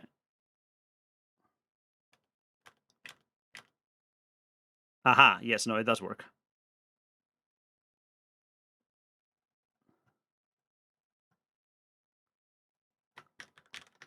So now I wonder if it does work where I expected it to, instead of doing it in management here. If I do it in syslog, maybe it just starts later and, you know, this, it's kind of asynchronous.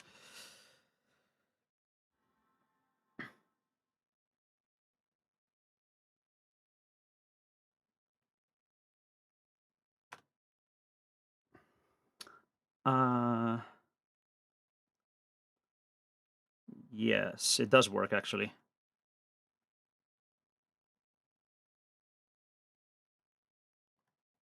I'm going to disable the hex stumps here because this is annoying and I don't care about it. And then count counter of DVA Y, is that none? Self count.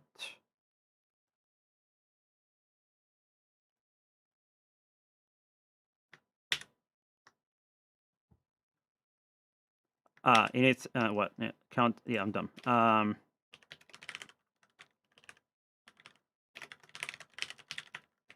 That's just garbage left over from before. Okay. And then we have an unknown message on endpoint 2, which is syslog. Why?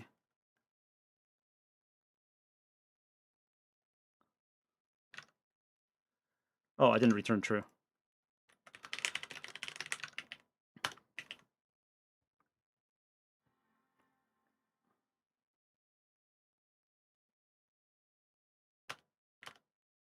Aha. Gets buff, no attribute size. Because it's not a thing. It was one this size.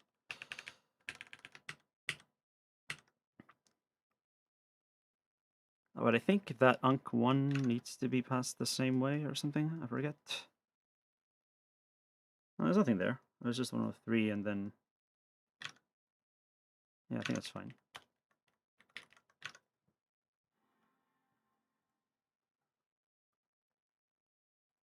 Isn't it the same thing as the other buffers anyway? I don't know. But that was, yeah, that's constant anyway. Okay. Endpoint 8.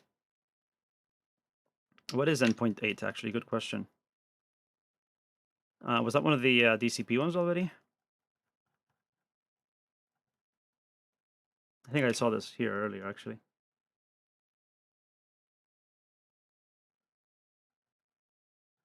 Yeah, we don't know what that is, actually. We need to look for that one. Get something in it.